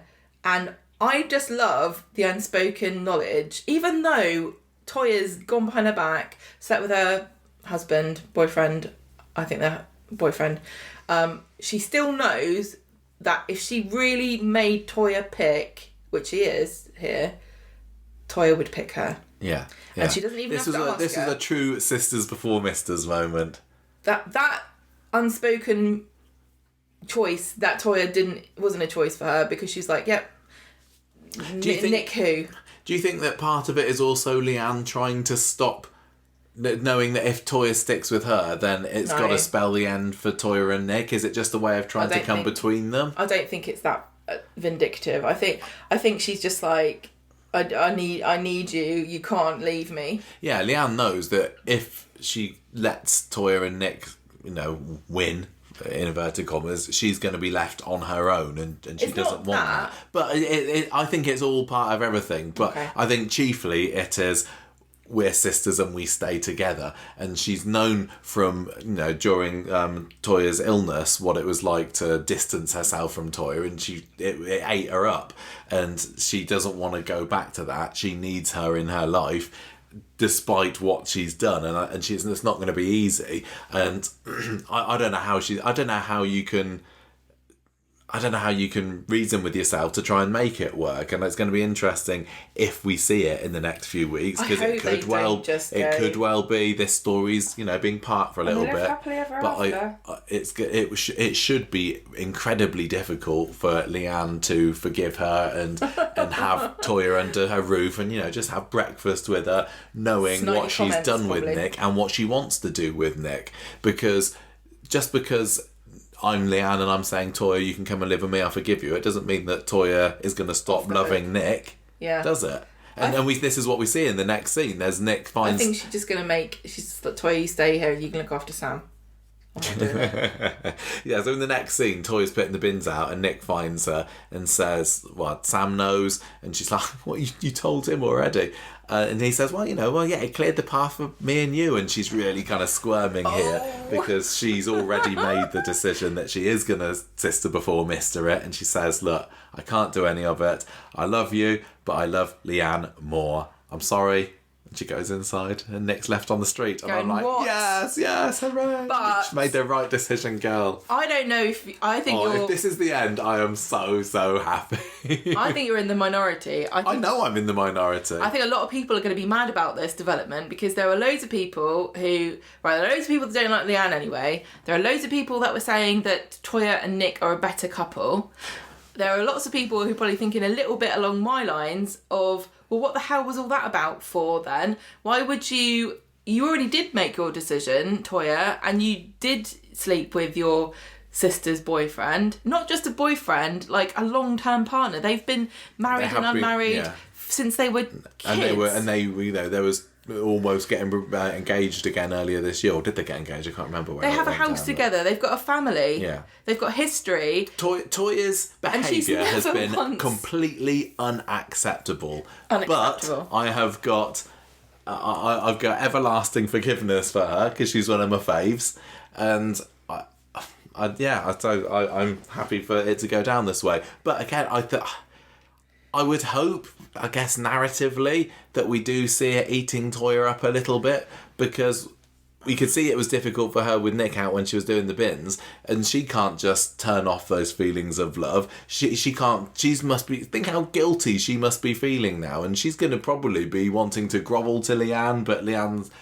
wouldn't want to be grovelled to. She's just going to say, look, let's just be normal. But she knows that it can't just be normal. These two sisters probably know they're just a snap away from tearing each other's hair out, but they've got to make it work because their team matters be.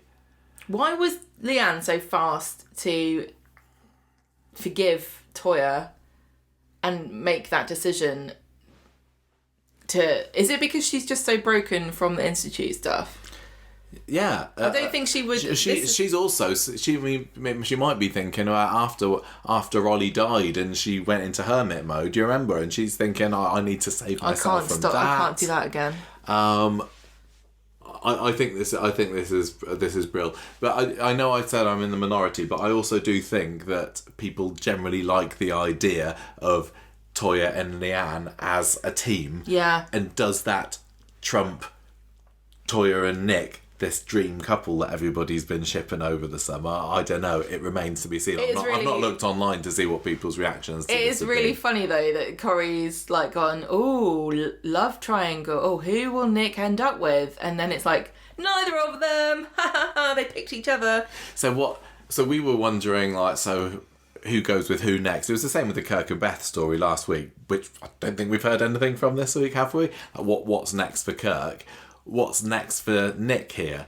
Does he try and get back with Leanne? Because I don't think he's 100% fallen out with Leanne. It could still be that he goes with her, and if she's willing to let Toyah back into her life, which should really be, completely off the table, maybe she could let Nick back into her life. Or does he find love somewhere else? I say I'm happy with how this is, but I'm not really, because what I want is for this to go back to how it was at the beginning of the year, when Nick and Leanne in my head were a pretty happy couple, and Toyah was a bit of a third wheel really, but they were all a bit of a team together, and I can't see how it would make narrative sense for them to go back that way. I mean, do you think there's going to be a point where Leanne forgives Toyah so much that she ends up saying, look, I can see that you've still got these feelings for Nick. I'm not going to stop you. I'm going to show you what a great sister I am by letting you bed my ex. Ugh. I know it's a bit but that in some ways could also be a happy ending. But then it's not happy for Leanne. We're not completely finished with this. Obviously, there's still Rowan lingering in the background. The Institute has not been taken down yet. But yeah, I loved it. And as I say, going into this week, I had no clue that we would be sitting here talking about Leanne finding out about the affair this week. So, is what I say to that. Well, I always just fret about the living arrangements because Sam and Nick are going to have to move somewhere else. Yes. Where? They'll be somewhere. Brian's flat's free. Well, there's probably going to be a spare place in Paul and Billy's flat soon as well. Right, the Deering Hunter. The other big story of this week, Swain versus Joel. And I do apologise, my notes for this are very mixed up. I started putting the stuff that's with Betsy that's not related to Joel in a different story, and then I realised it is kind of mixed. So I know you're the main synopsisizer of this one, so you'll figure it out. You're a smart lady. Do you want to remind us what's been going on with Joel and Dee-Dee and Swain and Betsy and co this week? And Carla. Thank you for presenting the introduction of my section. Go. On Monday, Joel comes to the hospital, Dee-Dee and Lauren are there, and he says, I'm going to apply to get custody of Frankie so he can be with me full time. I love him and I want him to be safe. And Lauren is an unfit mother. Bye. Yeah, he's just kind of screwing with them, isn't he? Yeah. He knows that he's trying to get back at Lauren for what she's done. I want to know what his plan is for Frankie if he does get hold of him. He's like, oh no, what do I do now? I don't really want this baby. Put him in the bread bin. Yeah, that's what you do. It's a really nice baby-sized cupboard, isn't it? Mm. You know how they always, like, in the old days, you'd be like, oh, the children sleep in drawers. The baby goes in the bread bin. Isn't it? Yeah. Right, so Lauren turns on Dee-Dee and says, well, Joel's only doing this because you've got in touch with Emily. And Dee-Dee says, actually, don't talk to me like that because you're the reason this happened because you slept with my fiancé. Yeah, there's a bit of tension. They're all turning against each other, the team good. The goodies. Yes. So Dee-Dee goes to the station to see Swain and says, oh, this new set's nice. And Swain says, yes, I'm a regular character. I don't know if anyone told you, but I don't have nowhere to live, but I do have a set for work. You've been banging on to me about off air all week, haven't you? About wanting to see Chateau Swain. Oh yeah, yes I do. So Swain says, Do you know any colleagues from Joel that you could get dirt from? I can't do it because the case is closed. Like I've got a stamp and I've done a red thing on it. Case closed. But you could, Dee-Dee. So Dee-Dee goes to Walcott Associates, which is another new set. Yeah, this was I think part of it used to work. Yeah, part of it was filmed in the Coronation Street Experience building. Just a I new think set. you see the view outside, but yeah, it was Yeah, nice. you could see the cars on what is it called? Trafford Walk Road. Yeah. So she says, right, tell me about Joel. Joel's got arrested. Mr. Walcott, the boss. Mr. Walcott, what? He's been arrested for being a naughty boy.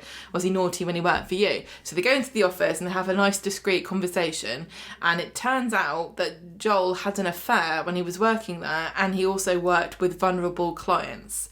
And this guy's like, look, I can't tell you whether this affair was with one of those clients or not because it's GDPR, isn't it? It's DDPR. And so Dee-Dee leaves and he calls someone to say Dee-Dee's been there asking awkward questions. So Joel comes round, again, no lock on the lawyer's office, no buzzer, nothing. He just walks in. Dee-Dee's there again, alone. She confronts him and says, look, I know what you've been up to. You're having an affair with a vulnerable girl at your old place of work. And he says, no, I had an affair with someone else, actually.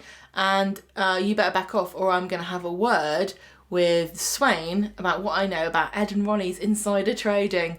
And Dee-Dee's like, oh God, that story Forgot you again. knew about that. Oh God, I didn't like that story. Can you not talk about it anymore? This is reminding me of the Amy and the spiking, and was that always the plan that it would be part of the Institute story? Was Joel finding out about the insider trading always going to be? I suppose it was, because Joel was clearly dodgy back when this insider trading story was going on, wasn't it? But I'd forgotten that he had this dirt on her family, so this was quite cool that it was brought up again.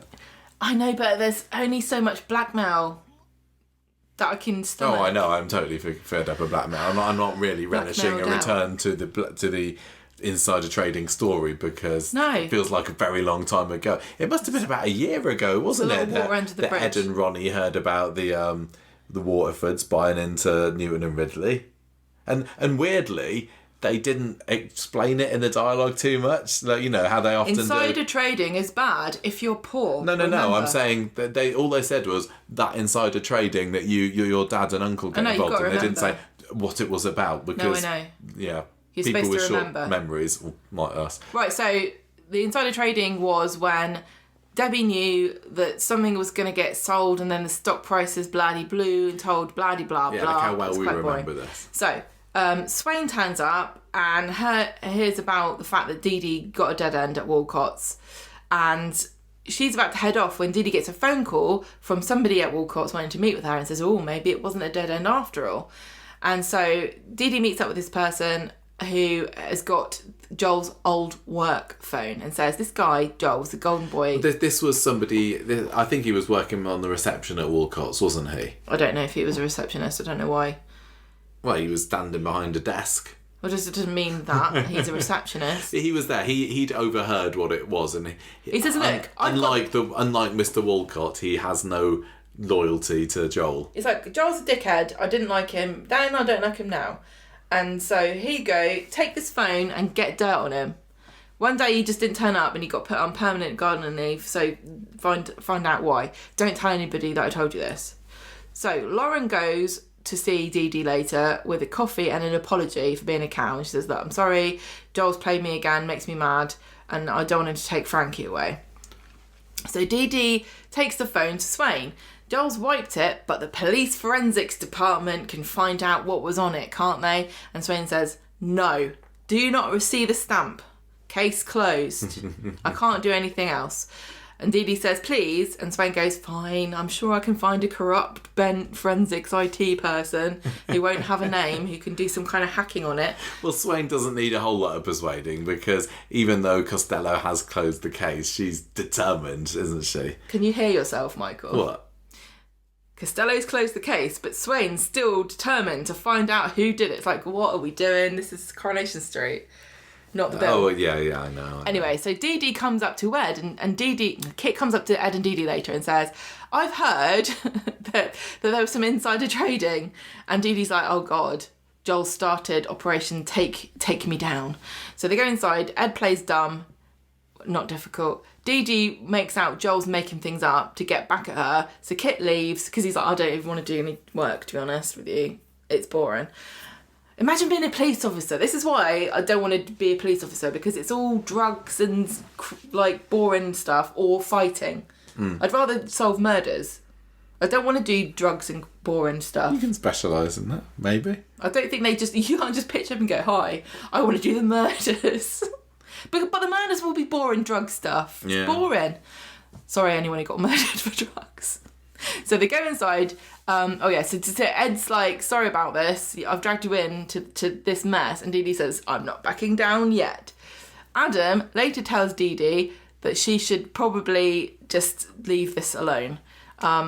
Stop working here for a bit, take some full pay and go until this mess is over. And Dee Dee's upset about it.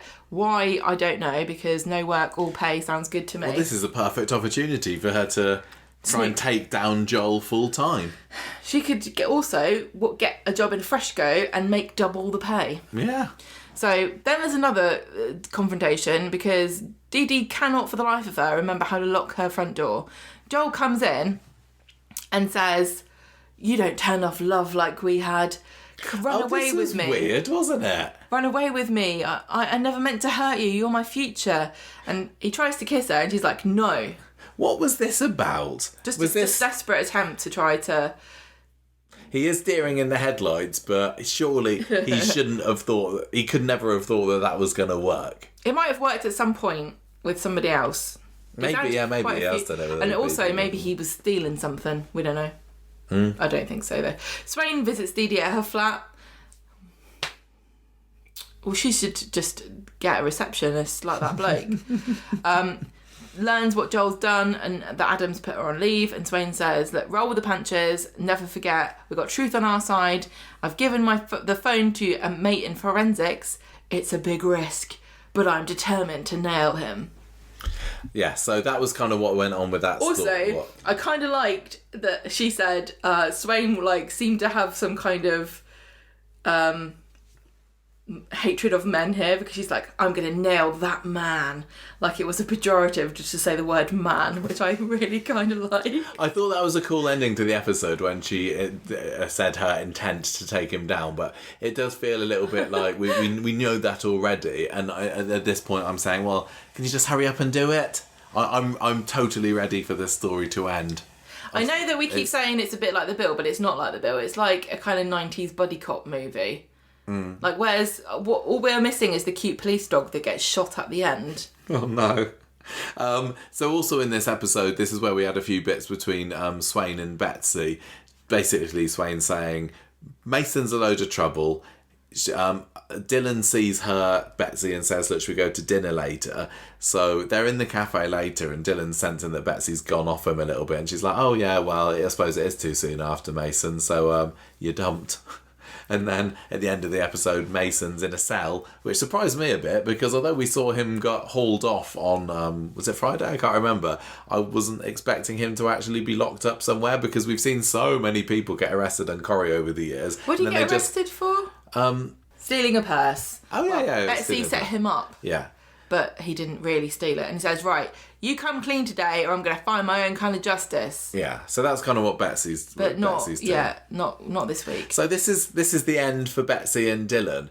But Dylan's still staying on here to go to college, isn't he? So that whole mini relationship between those two was just to stop him going down to London. I don't really know. But we were saying last week, does she really have any feelings for him? Because it was clear that when she was kissing him on the bench at Victoria Garden, she was just doing it for Mason's benefit. And poor old Dylan's been played a little bit, but I'm sure we'll get over it. I could do without it.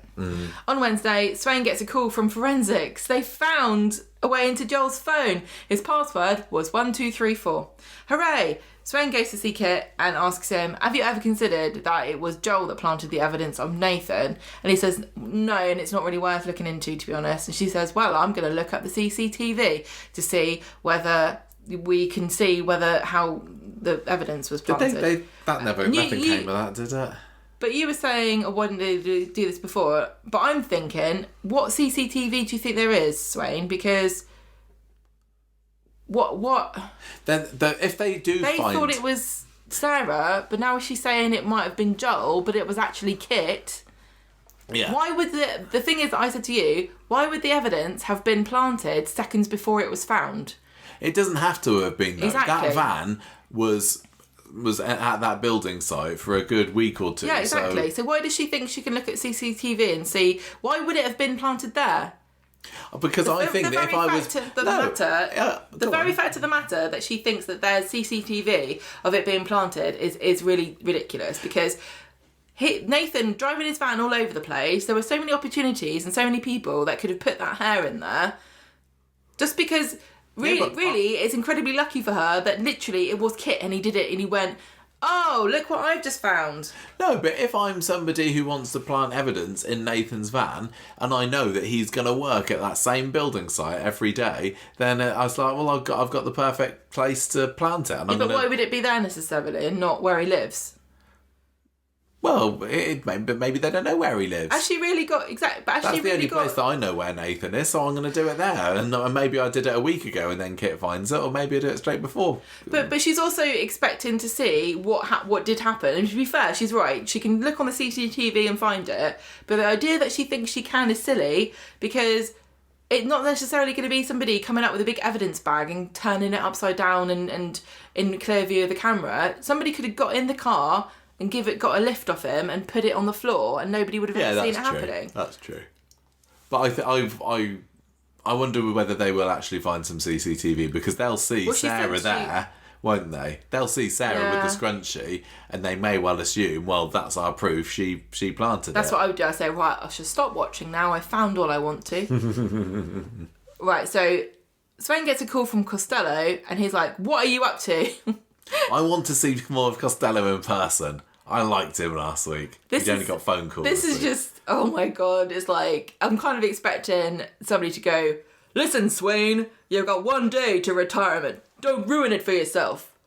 You know? Yeah. But they don't. She doesn't get confronted.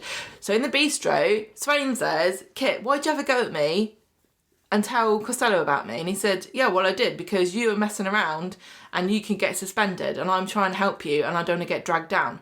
Really, though, he intercepted her before she got a chance to look at the CCTV. Well, yeah, exactly. So she's not going to be able to do it now. Oh, yeah, I suppose so. Because he's like, "You're off the case, god damn it! I'm going to bust you down to traffic cop." She is his boss, though, remember? No, I'm being Costello. Oh, okay. Yeah. Yeah. Swain tells Carla... You're going to be working with Craig full time. You're going to be walking the beat with him. You're going to babysit that Tinker kid. Right, so Swain says to Carla, "I've been told not to chase Joel, but it won't stop me." At the end of every episode is her going, "I'm going to nail that man to the wall. I'm going to bring him down." I don't know why I keep doing an American accent, but I'm enjoying myself. So this is why I'm feeling that maybe this is getting a bit repetitive. I know. So. Every episode, don't forget, I'm really mad about it. I'm going to get him. And then Joel does a bit of an evil smirk, and she's just chasing her tail around in circles. I still love Joel. I just don't, like Swain's on the wane. Swain's on the way. Sorry. I'm still not really engaged. Like I said last time, I'm not engaging with Joel as a villain as much as I do most other big villains. And plenty of villains, low key villains, go through in this program, and I don't care or not whether I enjoy them or not. You know, like Stefan Brent or I don't know, Hashim or something like that. But Joel, he's absolutely the type of villain that I would normally absolutely love and probably be rooting for. And this, I'm not. I don't know what it is. Oh well. Meanwhile, Betsy still there. Oh yeah, so there was some quite nice stuff there, wasn't there? It was basically, there was a few other scenes about Betsy and Swain's relationship, and Carla trying to matchmake. Well, is that the right word? She's just trying to say, look, what are you mad at your mum for? What's up? And she says, oh, well, she basically kind of, is it revealed that or did we know this already? I can't remember. Betsy perhaps is not the biological daughter of Lisa. I'm not sure. That wasn't revealed. Well, I don't know if it was, because she said, I can't remember what she said. She said something. No, she just says that my other mum was more of the touchy-feely type when she was alive, and Swain has always been a bit of that, the bad cop. Maybe I misunderstood Yeah, it. no, that I really don't think there's any question Well, anyway, that they are she's biologically like... related, but she's saying that I wish that we were closer. And so Carla says, why don't you meet her halfway? So Betsy brings Swain a custard slice after work, which I hope that Americans know what a custard slice is. You can see it on there. What is it? It's just a What's that one again? isn't it? Oh, mealy-feely. So it's layers of puff pastry with cream. Very tasty. And you cannot eat it. Nobody can eat this thing without destroying it. Yeah. So don't eat it with your uniform on, Swain. Swain doesn't have a uniform. She's got a leather jacket. That's probably quite good for custard slices then. It's wiped clean. She's like, I've got no fear of any food. I can eat whatever I want. Swain says, that's nice. You're the most important person in my life. I'm not very good at showing it. And then they, happy. And Carla smiles. That was sweet. That was probably, that's probably my favourite bit of this story. Just the fact that they had a nice mother-daughter moment. On Friday, Carla and Swain get chatting in a cafe, and Swain gets a phone call from Betsy's college saying, "Where's Betsy? She's not been coming to school." And she's like, "Oh my God, I'm going to have to do something about this." Oh my goodness, I don't care about Betsy at all. Now you've got it. No, I know, but I don't care about Betsy. I don't care about Betsy, and I don't care about Swain and Betsy, and I don't care about Carla trying to make Swain and Betsy more good friends with each other. I'll see if that was the bit that I kind of liked. No, I didn't. I don't care. I genuinely don't care. There's a murderer afoot. There's a rapist to catch, and we're just eating custard slices and rubbing them on our leather jackets. I don't think so. You believe what Carla was saying about Joel being a murderer, which was, I admit it, a brilliant line, because she sees Joel talking with an associate in the... They are getting their money's worth for this new Chariot Square hotel set. Aren't they just? It's the new bistro. So Carla's there with her business associate. She sees Joel. She goes up and he's talking to somebody and says, "Oh, what are you talking about? A rape or a murder?" Because he does both. That was brilliant. That was a good This woman gets uncomfortable and leaves, and Carla's smirking and goes... And he says something to her, and she's like, "Oh, the woman beater's trying to attack me. Oh, please, can everybody notice this man's threatening me? Give this woman beater his." It was a bit hysterical, really. I don't think anybody really cared. What's it called? The check. The bill. The bill. Which is what did it? That got a shout out on Corrie this week, actually, didn't it? Because apparently Paul, did you hear that? No. Billy was saying that Paul had been watching a load of repeats of the bill. Oh, I knew that they were watching Legally Blonde at one point. Yeah, no, Bill gets a shout out as well. Yeah, so everyone is... I think if I was in that hotel and some crazy woman started saying, "Oh, he's a murderer, he's a wife beater," I'd be like, what's that? What's that crazy woman? All right, love, whatever you say. I think Carla ended up just making herself look a bit stupid. But I don't think that we were supposed to think that at the end. We were supposed to think, Carla's not scared of Joel. Right, so she goes home in the factory alone. Again, no locks on anywhere. Joel just walks in everywhere. No, it's just fine. Everybody's just left. She's just kicked Dirk out, and then, all right, so they're all walking out, and in walks Joel, and they're like, "Hi, Joel." "Yeah, she's in there. Yeah, she's alone." Yeah, okay, maybe. There's a bunch of lace here you can use as a garrote if you'd like.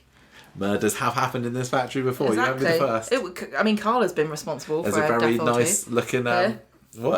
What? Hole punch. Yeah. Anyway, Carla is just like, "Oh, come in." And he just prowls around and says, "I'm going to sue you for slander." And then Swain comes in and he buggers off. And then Carla goes on about how sad she is and almost drops Jenny in it. I don't know why. No, she's just... do you remember? She was talking about all of her... everything's gone wrong this year. Peter's left me. Simon's gone. And Jenny stole my... Ooh. So she almost drops Jenny in it here. See. And then later on, she drops herself in it, doesn't she? Well, Betsy comes in. No, Betsy drops her in it. That's it. Betsy comes in and Swain's like, "Oh," rubbing Carla's arm. And Betsy's like, "No," and stomps off. So Swain finds her in the park and she's like, "Oh," she's comforting her. And Betsy's like, "Whatever."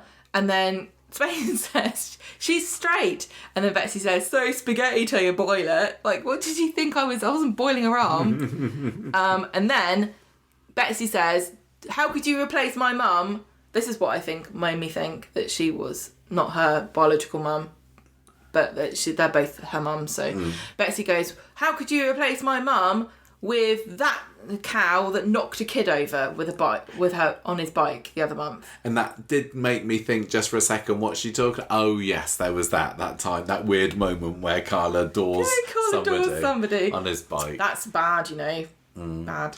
Anyway, Swala fans were excited because there was an arm rub that Betsy, I mean, you can't cock block a lesbian, but she kind of did.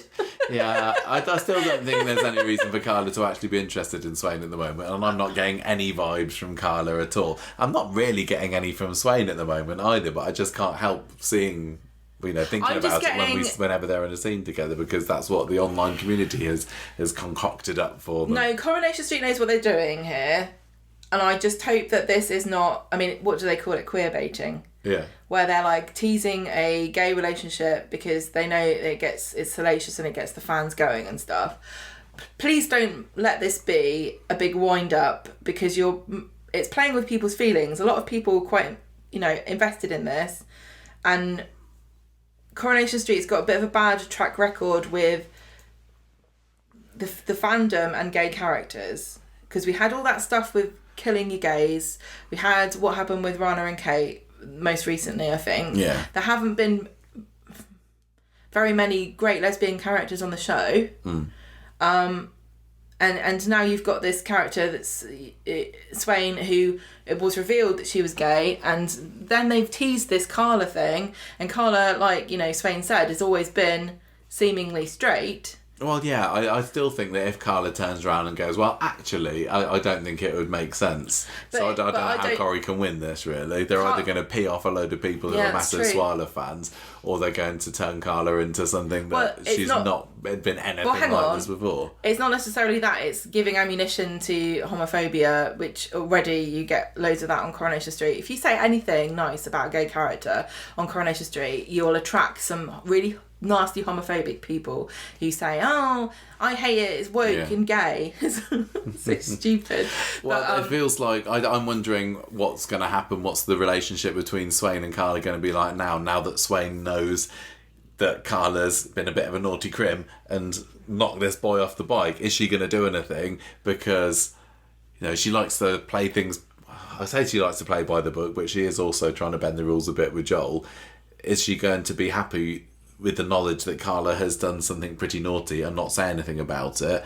Could this cause some kind of big argument between them that then ends in a passionate embrace? I don't know. I don't know. I just want people to be happy watching Corrie, and I don't want people's feelings to be messed around with, and I think it's very dangerous to kind of lead people down a path and then not go, not open the gate. Yeah, you know what I'm saying? Yeah, totally. And I'm totally. I think Carla and Swain, if that's what they want to do, I think they should do it. I don't know. It just feels at the moment like it's just being really slow, and I'm worried that it's gonna rile people up. What I'm most interested... And I'm not worried about... Well, I am worried about a black backlash, because I don't like it when Coronation Street gets criticised, because it makes me feel bad. But I also don't like it when people get upset. And I don't want people to be upset by this story, because loads of people were super excited by the idea of Carla and Swain. And I don't want them to end up with nothing at the end of this, except being made to feel a bit stupid. Because thinking that it could ever happen in the first place. Yeah, it just feels a bit like... Coronation Street, it has the potential to do that, and it concerns me. That's all I'm going to say. What I'm most interested in this now, to be honest, is Carla nearly dropping Jenny in it. Only because that particular storyline came to a grinding halt back in, when was it, March, April time? And Carla's anything to do with the pub, like... I don't even know how public it's supposed to be at the moment. They've kept it very hidden from... Well, not just the residents of Coronation Street, but us as viewers. But yeah, Swain's gonna wonder, and I think that maybe that storyline's going to rear its head again. And in a way it's good because it does feel unsatisfying the way it's ended, but equally the whole money stealing thing, Stephen's money and Carla being in charge of the pub but she's not, just has been a total mess, and bringing it back up again is, I don't think they're going to make any more sense. Here's an idea. Maybe Swain is going to confront Carla about all this stuff that she's found out. Like, maybe she's going to join the dots. Maybe she's going to speak to Jenny. Maybe she's going to do that whole fake out, like, Carla told me what happened between you two. And Jenny be like, Carla told you that I stole a dead man's money and used it. And then maybe, you know, she'll investigate this maybe she'll get her hands and see some CCTV because she's dying to have a look at something and see this dooring, and maybe then she'll confront Carla and she'll say, I thought you were one thing but you're just a nasty criminal, and and maybe she'll say something like, maybe she'll reveal her feelings, or maybe she won't, but maybe her disgust will stir something in Carla and make her realise that she does have feelings for Swain, and she doesn't want her to think she's a bad person. Yeah, maybe. I don't know. I'm really, really, really struggling to get any kind of real interest in anything that's going on here. I honestly think that the most interesting bit of this maybe is Swain and Betsy and Mason. I kind of found that slightly. Betsy and Mason. I did find that kind of interesting slightly. Well, he was like on what was it, Wednesday? I'm gonna get you next episode. Well, okay, well, you haven't, have you? No, he's never to be heard of again. But I just can't. I can't latch on to what's going on with Joel and Dee-Dee. I really, really want to, but I can't. I don't care about It feels Betsy. like it's really, really going round in circles. And I know that she, sometimes getting a slight further, but it's so baby steps. But maybe I'm just spoiled with the big reveal of the Battersby thing. I don't know. Well, listen. But like you said, they're having all these episodes ending with Swain saying, I'm going to get you, and it feels like she's been wanting to get him for ages. Imagine that Swain and Carla and Betsy and Mason and Joel and Dee-Dee and Lauren are all little mice in a vat of milk, and they're turning and turning and turning, and eventually they'll make a nice big iceberg of butter and they can climb out. I hope so, and I hope it's going to happen soon. I'd really like for this story to come to a head in the next few weeks. But if any of them offer you some toast, don't eat it because it'll be full of fur. Right, I want to move on to the next story because I did like the pool stuff. It was fairly low key, I suppose. Like, this was a little bit of nice stuff with Paul and Billy. Oh, isn't it tragic? He's going to die soon. But because I'm more invested in it, I didn't mind the slow pace. I really loved the little photo shoot scene that we got at the beginning of Monday's episode when they had the quads. They wish they were the quids. Quids in. They were dressed up in their little school uniforms, weren't they? I cannot believe they're old enough to go to school already. Max is 18. Really, the quads are going to school. Yeah. What's happening? And they have a nice little photo session with some Paul Heaton in the background. They had a bit of House Martins, didn't they? Happy Hour. Classic. So, and then it was the old, it was even like silly editing, wasn't it? With like the camera view from the view of Todd behind anyway. But it was lovely. And Paul says to Billy later, look, don't let the quads forget me. And he's like, I won't. Paul is really kind of realising that the end is drawing very, very near at this point. And he's, just watching TV with Bernie, watches Oliver Twist. Oh, yeah. And we realise as the week goes on that Billy is... Billy's becoming a bit suffocated. Yeah, he's bound to Paul out of husbandly duty, but not in a way he wants to be. Yes, but still hard. He needs a release because it's so hard work. 24/7 looking after this guy who can't leave the flat. Yeah. And so there's a bit of a clash of the stories really when he meets up with Sean and Dylan on the bench and they talk about their respective stories, and then Sean says, oh look, do you want to come for a brew with me afterwards? And Billy's like, oh, I go back to Paul. This is kind of making me wonder a little bit about, is anything going to reignite between Billy and Sean, even if it's just friendship again? Because Sean and Billy used to be so close, and they used to be, I used to really love them as a couple, but Sean's been very much not a part of this. I would like to see him be a part of helping Billy get through the bereavement, the imminent bereavement, especially Sean in his new, bit more serious persona that we've seen of him in the last 6 months or so. But yes. Who knows? So Wednesday's episode, there was Summer. I thought Harriet Bibby did a really lovely job actually on this one. The story, there was a funny little bit about his eye gaze nearly running out of battery. This really upset me because I don't think they meant to do this, but this, I guess, happens when you're in Paul's situation.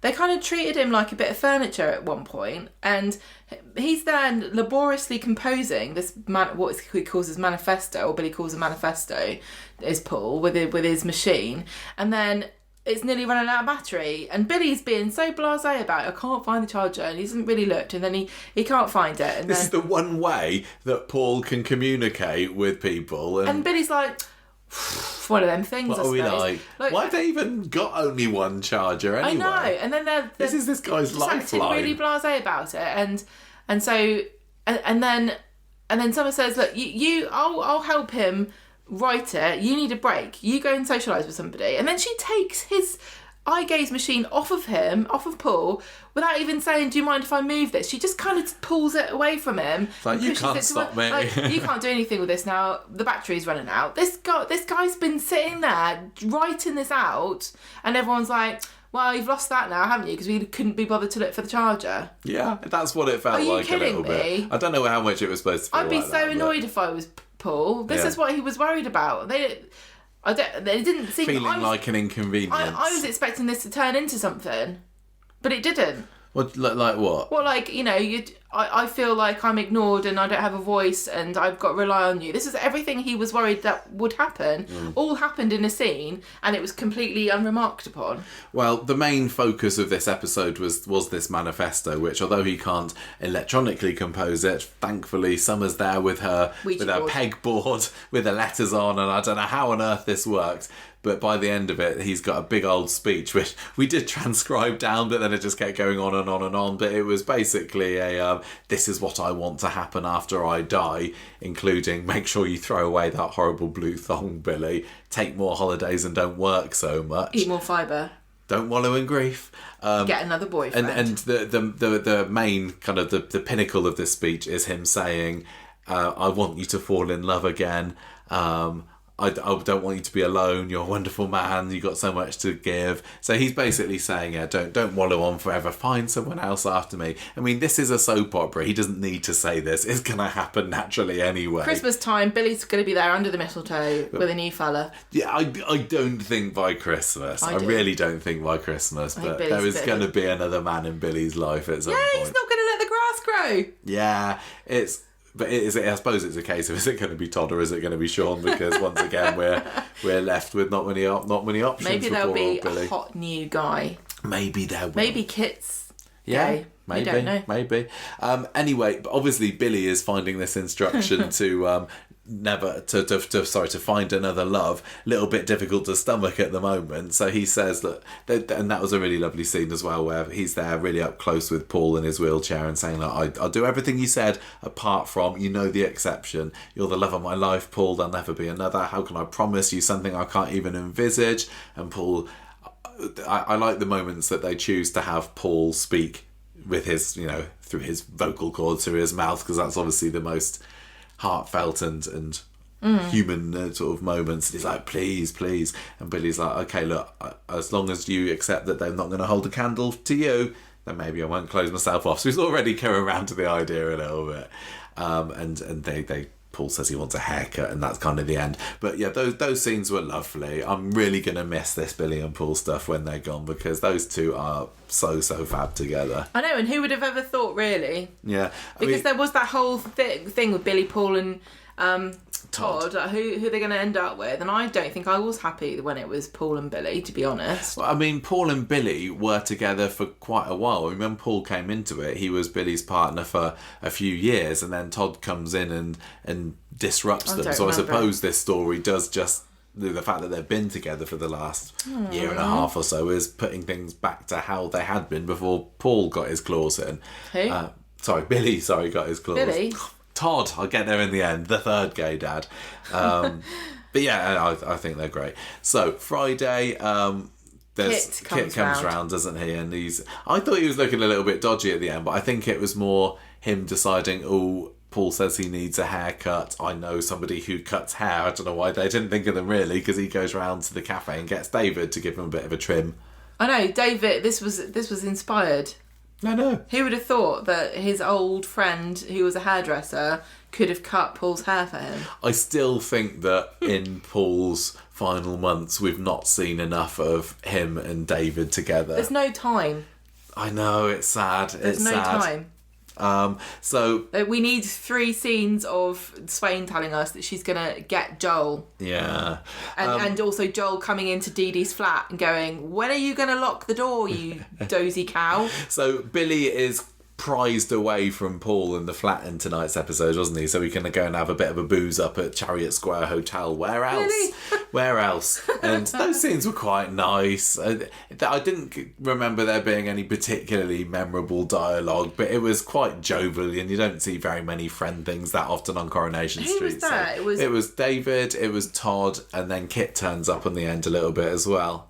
Because but Kit first, he's the one that's looking after Paul, isn't he? Because we get this moment that was similar to a few weeks ago where Paul couldn't breathe and Kit didn't know what to do and he was panicking, and Bernie comes in.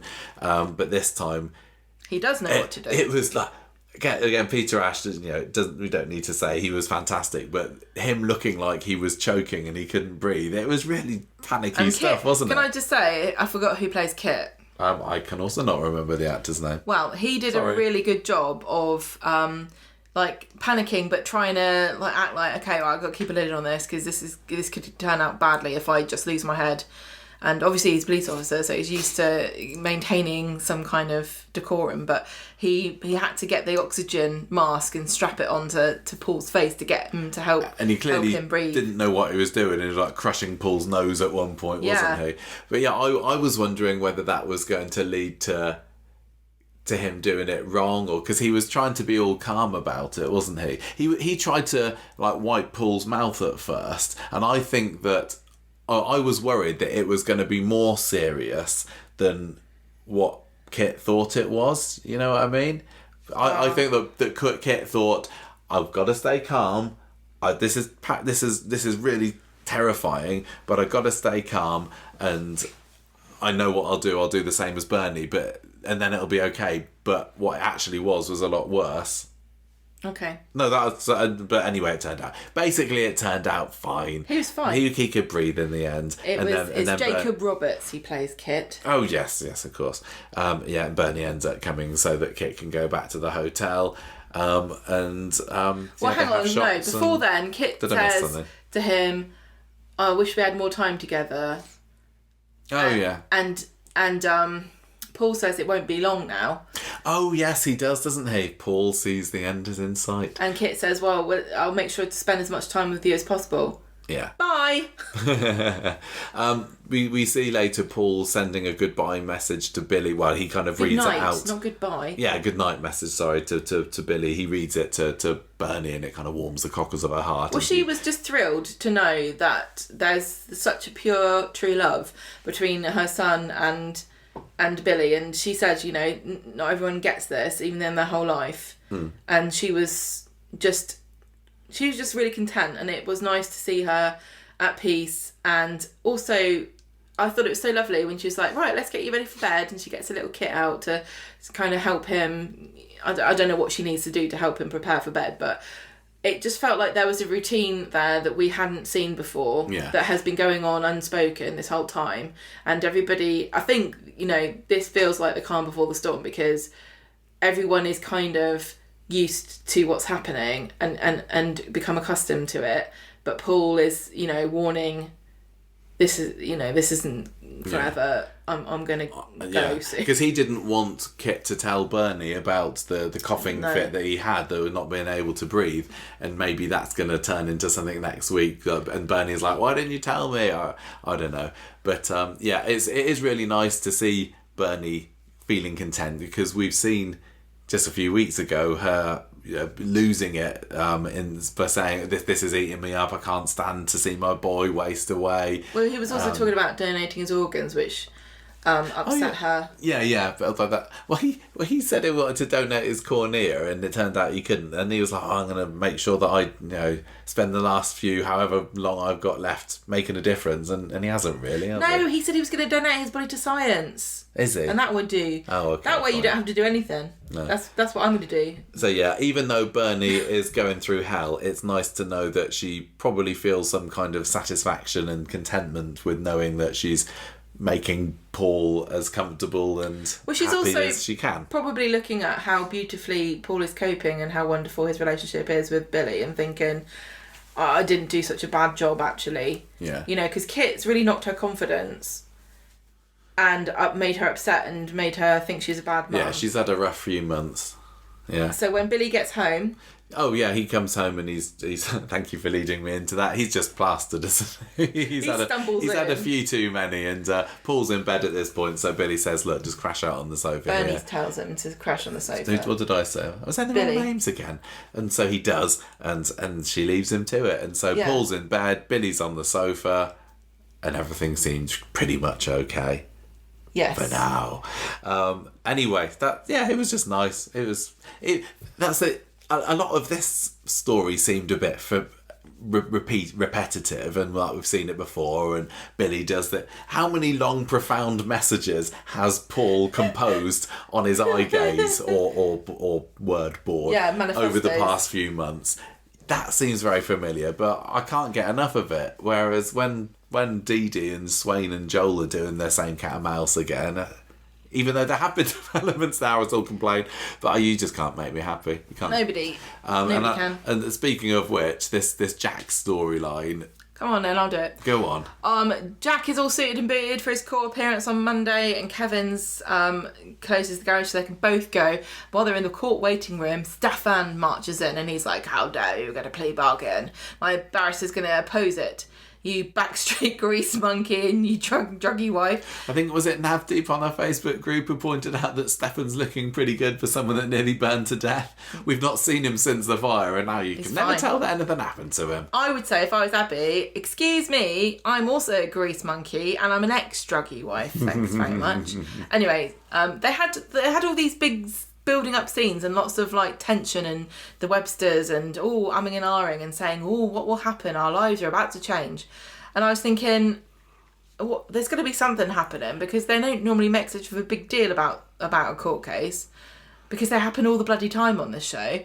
And nothing did happen. He just has to go to the youth offenders team or something. Well, he's got to pay the costs, hasn't he? £1,000. And now the Websters are saying, where are we going to get this money from? And then you pointed out the other day that Kevin was perfectly happy to drop £6,000 a month to stop Abby's AI video appearing online. Yeah. He's like, where will I find £1,000? Maybe that's why you can't afford to pay Jack's fees, because he actually is paying for Abby to stay off the internet. Right, so Stefan is having a go at a woman and saying, "You shouldn't be here," and Kevin and Abby tried to intervene. Yeah, and Stefan tells them to bugger off. This woman, I was quite intrigued by this character. I quite liked her. I don't know how much of her we're going to see, but this later turns out it's Corey's mum, isn't it? Yes. And what's her name? Do you still remember? Coral. That's right. And I only remember it because of The Walking Dead.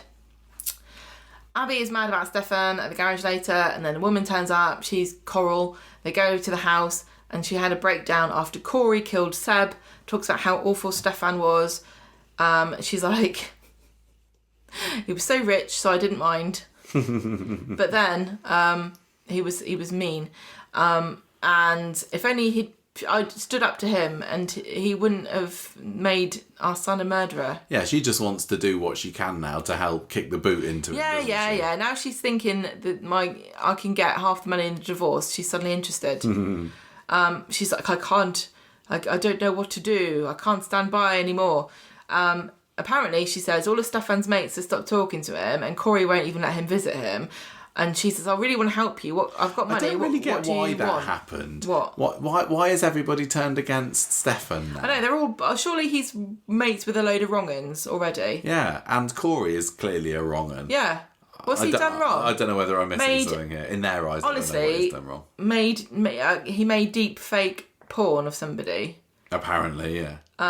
It would be lovely to imagine that a group of men who would want to socialise with Stefan in the first place would be so up on women's rights that they would shun a guy for doing this. But unfortunately, I think the opposite would have happened. Right. If you're following that case in France, you know exactly what I'm talking about. So I don't. I've got no idea, but now's not the time. Well, I'll tell you about it later. Tell me later. So, she's like, do you want to go on holiday? I've got money. I can make a trust fund for Alfie. And Abby says, no, we don't want it. We don't need it. But then later on they decide that they will. Then they go, actually, £1,000 would be good, wouldn't it? Well, this is on Wednesday, isn't it? When Jack's got his... Oh, hang on, it's not £1,000, it's £3,000. This is when they find out on Wednesday. Yeah, this was right, sorry. Wednesday was the episode where they're going on. Or maybe it was both. He's had his, I don't know. He had his this storyline has been really pushed under the carpet. It's been dragged out for a bit, but the ending of it has been like, la la la, it's all fine, they're back to normal, and it kind of rushed past me so much that I did miss some of the 16 months rehabilitation order, £3,000 for fire damage, and Abby's like, we can't use Coral's money. But Coral comes to visit them and says, take my money. And they say, no. And she says, please. And they say, fine. Yeah. It wasn't much deeper than that, was it, really? So that's the end. This is why I don't like court case stories. It used to be a really big deal and a kind of a shameful thing, like it would be in real life. Yeah. Whether you've done anything wrong or not, going to court to be accused of a crime is a terrifying ordeal and shameful and upsetting and traumatic.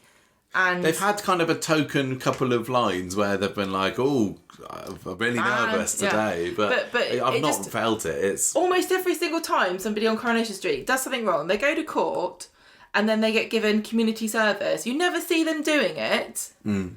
It doesn't affect them in any way whatsoever. No, because it's easy to tie a bow on the story by saying, yeah, community service off screen. Anyway, moving on. So when Coral comes along and goes, oh, sorry, we didn't wave enough of a magic wand at this. It was totally a magic wand money bush situation, wasn't it? Why even bother having it? Yeah. She's like their Linda, isn't she? Yeah. Rich lady. Swanning in from somewhere saying, have a load of cash, that solved the problem, and good night, the story's She's like, done. also, I've got you an American fridge freezer. Yeah. Right, last story then, we had the Tracy one, which was basically just, again... And I do like these characters, and I do like the bitching, but it feels like Tracy and Cassie, it's just like, well, we've got some time to fill. Should we have them have a bitch at each other again? Should we have them wind each other up, maybe? And it doesn't feel like it's got a whole lot much meat to its bones, other than getting these two to have a sniping session. I did like Cassie giving Tracy a complex by telling her she liked her teeth. Yeah, that's funny. Basically, Tracy is... was it today? Tracy's around on Wednesday, and then on Friday, Cassie is being a nice carer. Yeah, she's saying that I think I might stay around here actually. To look after him. Ken says that. Does he? We have been watching it, guys. Promise. Ken says, a bit tired. I miss her when she's not here. Oh yeah, that's it. And Cassie's like, well, you don't really need me. And he says, actually, I do. I think I need you for social That's what happened. Stuff. And also, you can make my dinner. It's like having a wife, but you pay her. What's that called? Cassie and Tracy have this sniping session later, and also Tracy says, well, I can see you've been fluttering your eyelashes at Steve as well. And Cassie's like, no, nothing like that, actually. And also, Steve's been brilliant with your dad while you've been away, not doing anything. But then towards the end of the episode, she kind of pointedly asked Steve out for a little drink before the football or something, just to wind Tracy up a little bit more.